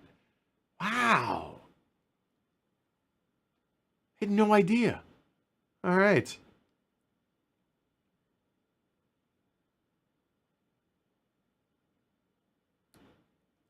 Yeah, I mean, don't get me wrong. I'm an Oregon Duck, so I do follow college basketball, but it's still not at that level. February is just the dog days of sports. So that's a wonderful idea. It really is. Okay, Red Eye Ghost says Tequenu. It's my favorite tea game, but Trismegistus is right there. Carnival in Brazil. All right, look, Fernando, I can only do so much, dude. All right, every month you could make a case for something, but I get it. You're hanging out with family, have something to watch. Yeah, okay. I get it. That's fair. Kidney beans.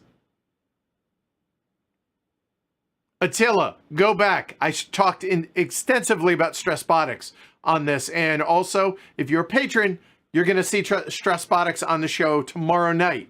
So be a patron. You get to see that. And then a public stream soon in a week or 2 after that. If you put the beans in chili, it's just a goulash. No, wait. They're on top of the chili. So literally, it's just chili, like canned beans? Like, I need to know this, people. I had no idea. So thoroughly confused by this. Also, Attila asks about Arterna. I can't remember. Shrey, do we have anything about our Arterna? Huh. Kushigar is looking forward to Formosa tea or tea Formosa. All right.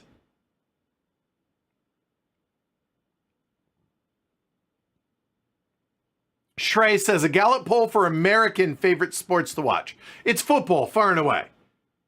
Both pro and college. Though it's not even close. Then after that, it's baseball, then basketball, and then everything else. Me, honestly, college football's, I think, overtaken baseball because I hate the owners of both the Cowboys and my Reds.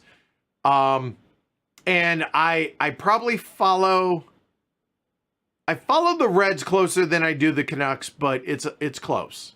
And so hockey season's still going on in February, but still. All right.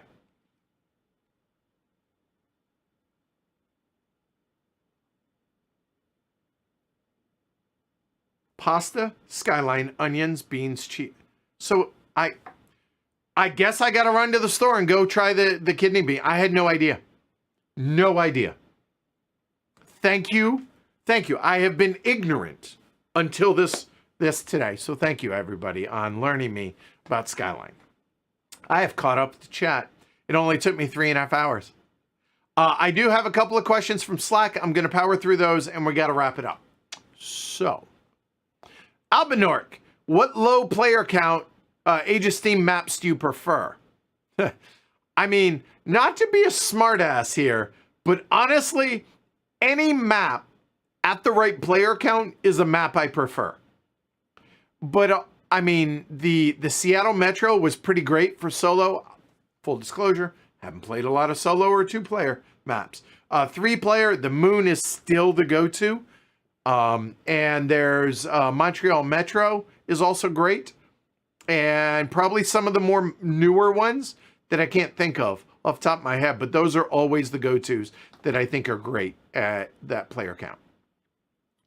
Carl says, when you get overwhelmed or frustrated as your first learning game, like I did with Stressbotics on Friday, wasn't a learning game, it was just going through the rules, but I get what you mean, Carl. What keeps you digging into it? As I watched that last week, I would have punched out much earlier.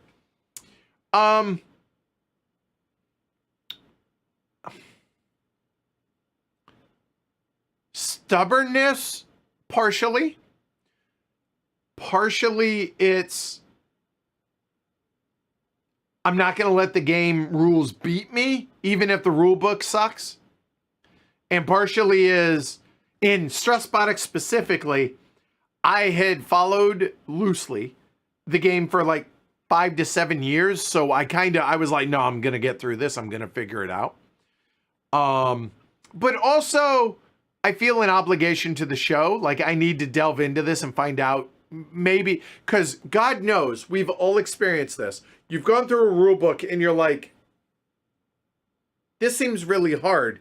And then when you play it, you're like, oh, wait, wow, that rule book really made this out harder than it is. So I've encountered that enough to where I don't want to be tricked by a poor rule book.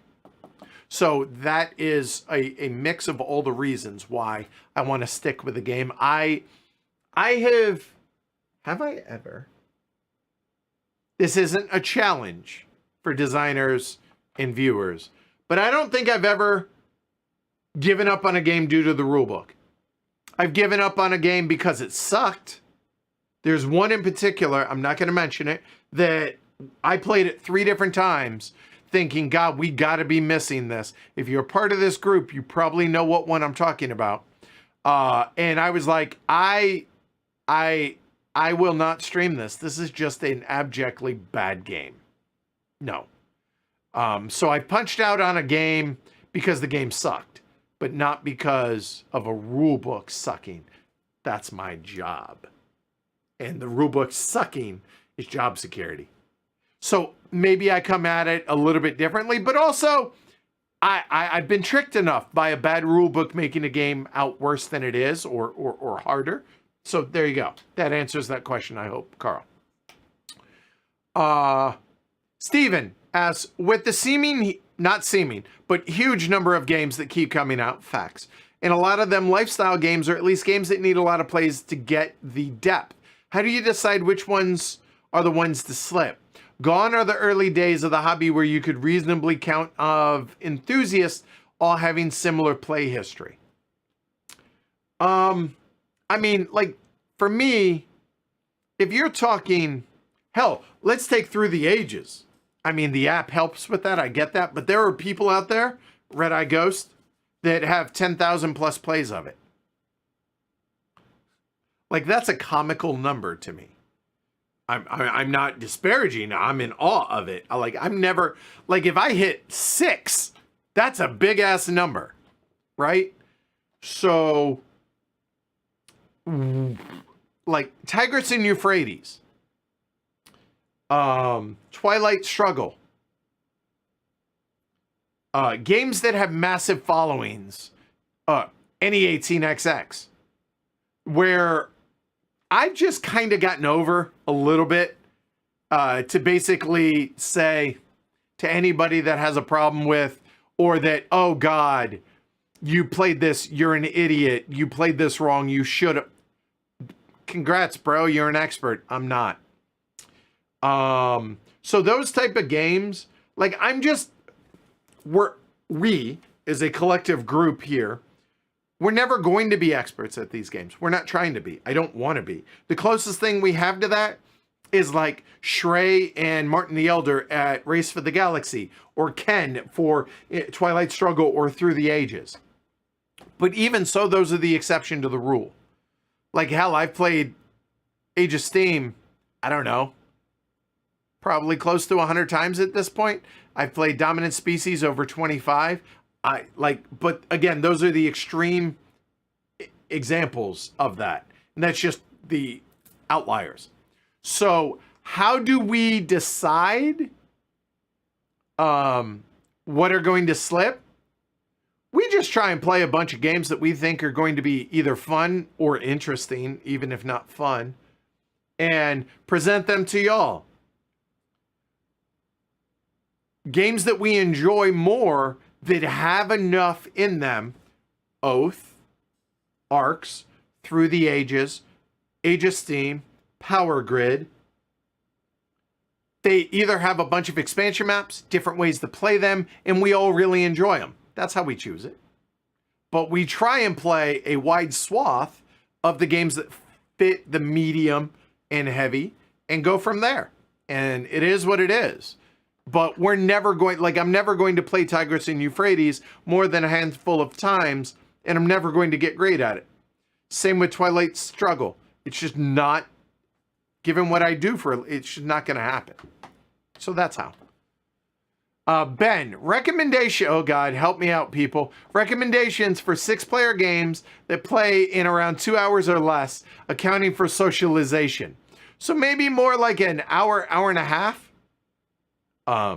Medici would like to stand up and be recognized. What do y'all have? 6-player, hour to an hour and a half game. Okay.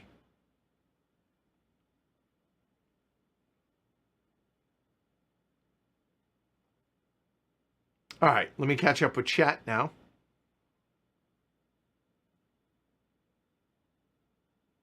Shrey says, Ken and I wandered by the booth with Airturna several times, but were unable to get in a demo. Rules didn't excite me, but I still want to try it. That's fair. Oh, that's the Martin Wallace one. Yeah, we'll give it a try, because it's a Wallace game. Yes. Sorry asks, you get asked this question a lot. I'm sorry for the spam. It's not spam. You're fine. What's the glory to Rome? Chat, I think, answered this for you. Thanks for keeping the channel alive. I think it's the best of all. I appreciate that. Sorry. Thank you. Triland and Panama, both good at 3 players. Thanks, Spot. Have a good one, Fred. Cypress and the Moon at 3 players.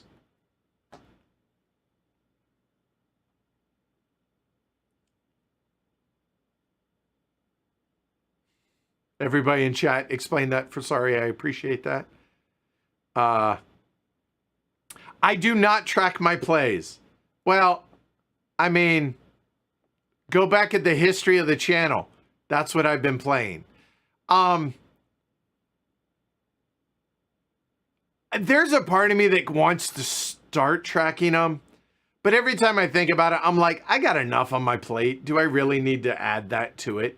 Plus, I can just go back to what we've streamed, and that's what I've been playing. So, this is where I wish I had a personal assistant robot that could do some of the stuff for me. Tobal, you're still live. Like, as in breathing? Yes, I'm still here. Is that a bad thing? Do you want me dead, Tobal? It's aggressive, dude. Just saying. Oh, he says, I was here for the start, left, had a full game evening, now I'm back home. What'd you play, Tobal? We're wrapping up here shortly.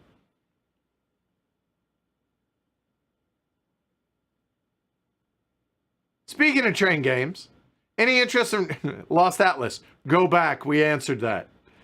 I love Keyflow, obviously based on Keyflower. Yes, that 6-player. By the way, is Keyflower 6 or is it only 5? You may not want it. Oh, yeah, wait. He said an hour, hour and a half. Disregard. Heat pedal to the metal is light, but good at 6. Okay. Shadows over Camelot. Cove says, the Stressbotics designer is answering questions rather thoroughly. Hopefully he's in chat for the playthrough. Good news. I reached out to Fernando. He is going to be in the patron-only chat, and I imagine he's probably going to want to be in there for the public chat as well, or the public stream. So, yes, he will be. Eric, Sidereal Confluence, not an hour to an hour and a half. But I hear you. Also, Dominant Species, not an hour, hour and a half at 6. All right, getting back to this. What would you change or improve in your studio if you could? Are we talking just wish lists? 4 new PTZ cameras. I'm not kidding. Better microphones. Always want to improve that. And a ceiling that is 2 feet taller. That's honest to God it. In an order of priority, taller ceiling, and at least 1 more PTZ camera. I'm dead serious. I think the microphones are pretty damn good at this point, but they can always be better. Yeah, that. And maybe just a little bit wider room so we don't have to squeeze in behind everybody. That'd be, I mean, it wouldn't be bad if we didn't have the shelves sticking out a foot. I get that. So maybe I should redo that at some point. That would be, and just make it more of a flat surface. Because if you look at like John, his is flat. That probably makes sense. I just did this to give it depth, but yeah. But yeah, seriously, higher ceiling is priority number 1, and 1 more PTZ would be priority number 2. Okay. Chris, not a very specific question, but I'm curious about your thoughts on Slay the Spire. Love the video game. I had no idea you even get to fight the heart. I just got to Ascension level 2, and I'm getting my butt whooped at it. But if you're talking the board game, never played it. And I haven't played Balatro yet either. So sorry, Chris. Any plans to add a public 4-player speakeasy playthrough for completion of the player counts? Just as I really enjoy watching you guys play it, and you obviously enjoy playing it, Alexander asked. 0 chance, because of the low ceiling that I just answered. I can't fit it on camera. So there is a 0% chance that a 4-player is going to happen anytime soon. Plus, I think I'm done with Speakeasy for a while. I thoroughly love the game, I think is a fair statement. It might be my all-time favorite VTOL game, but I've played it 9 times or GM'd it 9 times in a short period of time. I'm done. I don't want to burn out on it. I'm done with it. So 0% chance until we change the studio for a 4-player.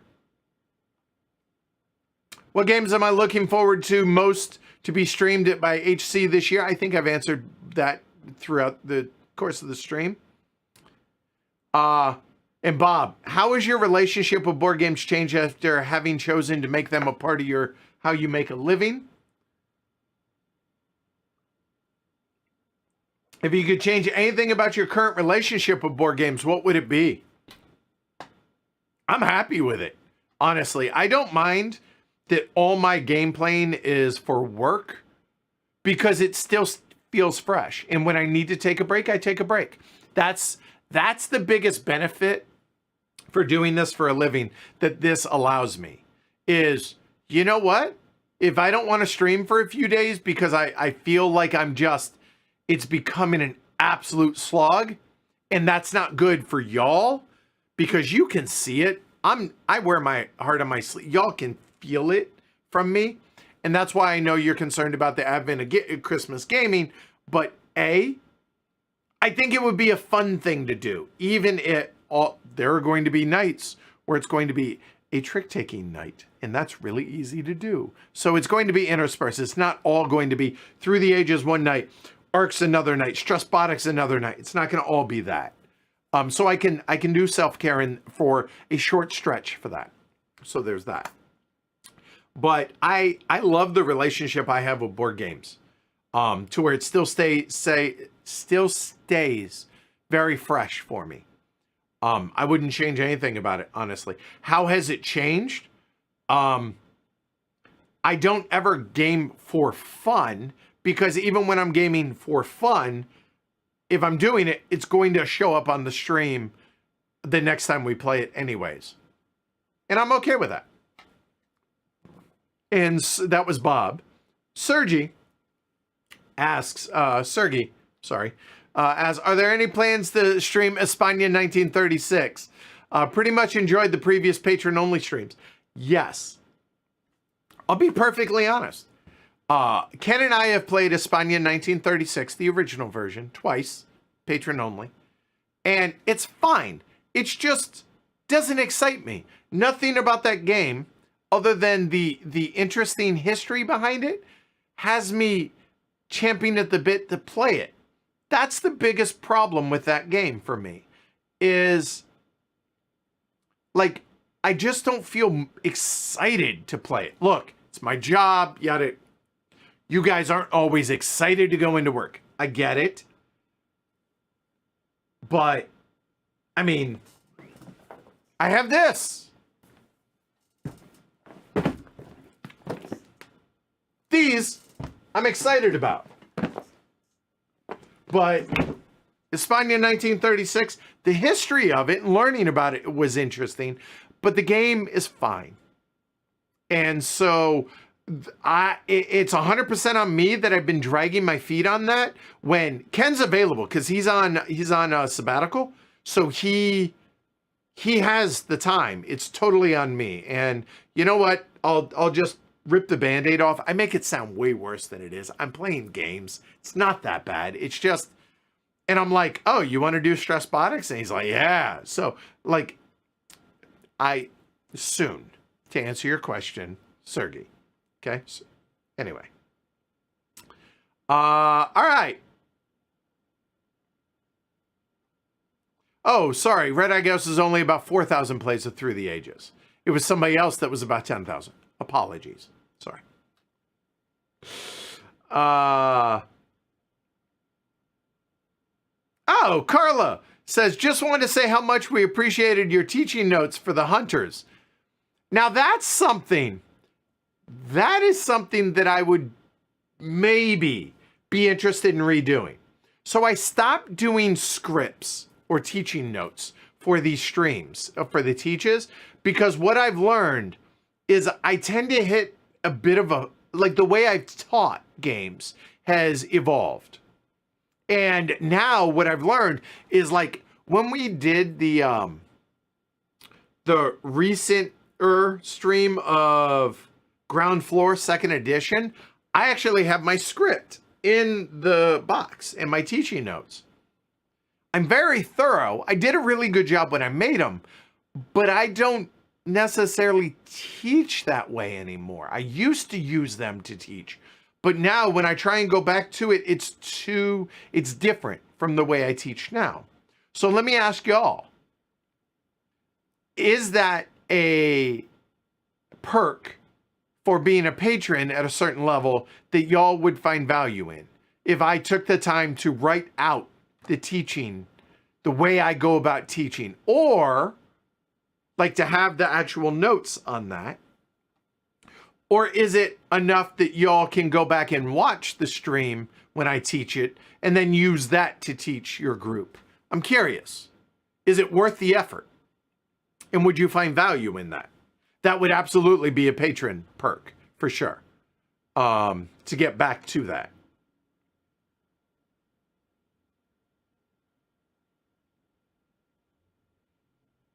Is a taller ceiling doable? When I move the studio, the taller ceiling is doable, Fernando, but not until then.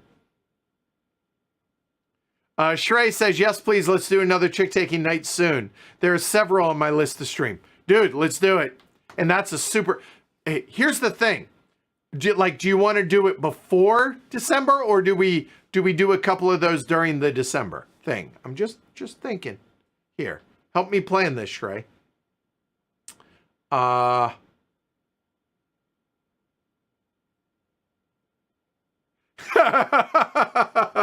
E says, wow, was going to watch this after the fact. Reminds me of the end credits of Ferris Bueller.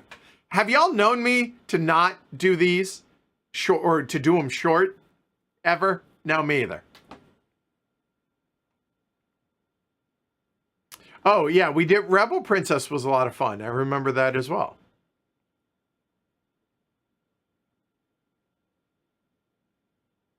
I do not play Codenames anymore, but just because, I mean, we do party games like at conventions. Those tend to be the only games that we play at the end of the night. When we go to conventions, there are two exceptions, HeavyCon and the Gathering of Friends. Those are the only two conventions where I play big games. That's it.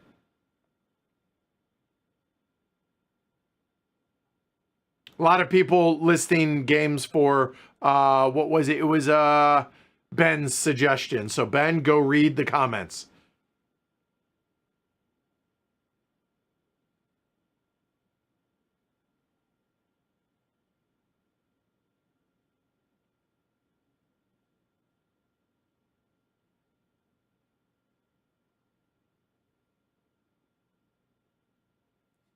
Okay, noted, Trey. All right, I'm caught up. That's a wrap. That's it. I'm done. I'm out. No more questions. 4 hours. I think it's a reasonable, right? I don't feel like I've shortchanged y'all. I don't think. I've got, that's empty now too. So we're on to drink number 3, but we're done. All right. Plus I have another stream. So for the patrons, you get this in 3 hours. If you're not a patron, you don't get that. Tomorrow, for the non-patrons, you get this in the afternoon. If you are a patron, you get that and this tomorrow. So patreon.com/HCHQ. Come on, it's $5 a month. That's what I'm asking for. I know there's value here. So help me, help you, help me. It's a win, right? All right. That's a wrap. I will see y'all, well, tonight. I have to go cook food for the kids, and I'm not going to do a 5-way tonight because I got to get home and cook before. But I'll do a 4-way. But the next time we have it, I will do a true 5-way. I apologize that I didn't know. So here we are. All right. Y'all have a good one. We'll see y'all Friday. So, again, those things today, tomorrow, and then Rasafa on Friday. Thank you, Shrey. All right. I'm out of here. Y'all have a great rest of your day. Get outside if you get a chance. Enjoy the nice weather if it's nice where you are. And I'll see y'all tonight if you're a patron. If you're not, I'll see y'all tomorrow. Take care, everybody. Bye.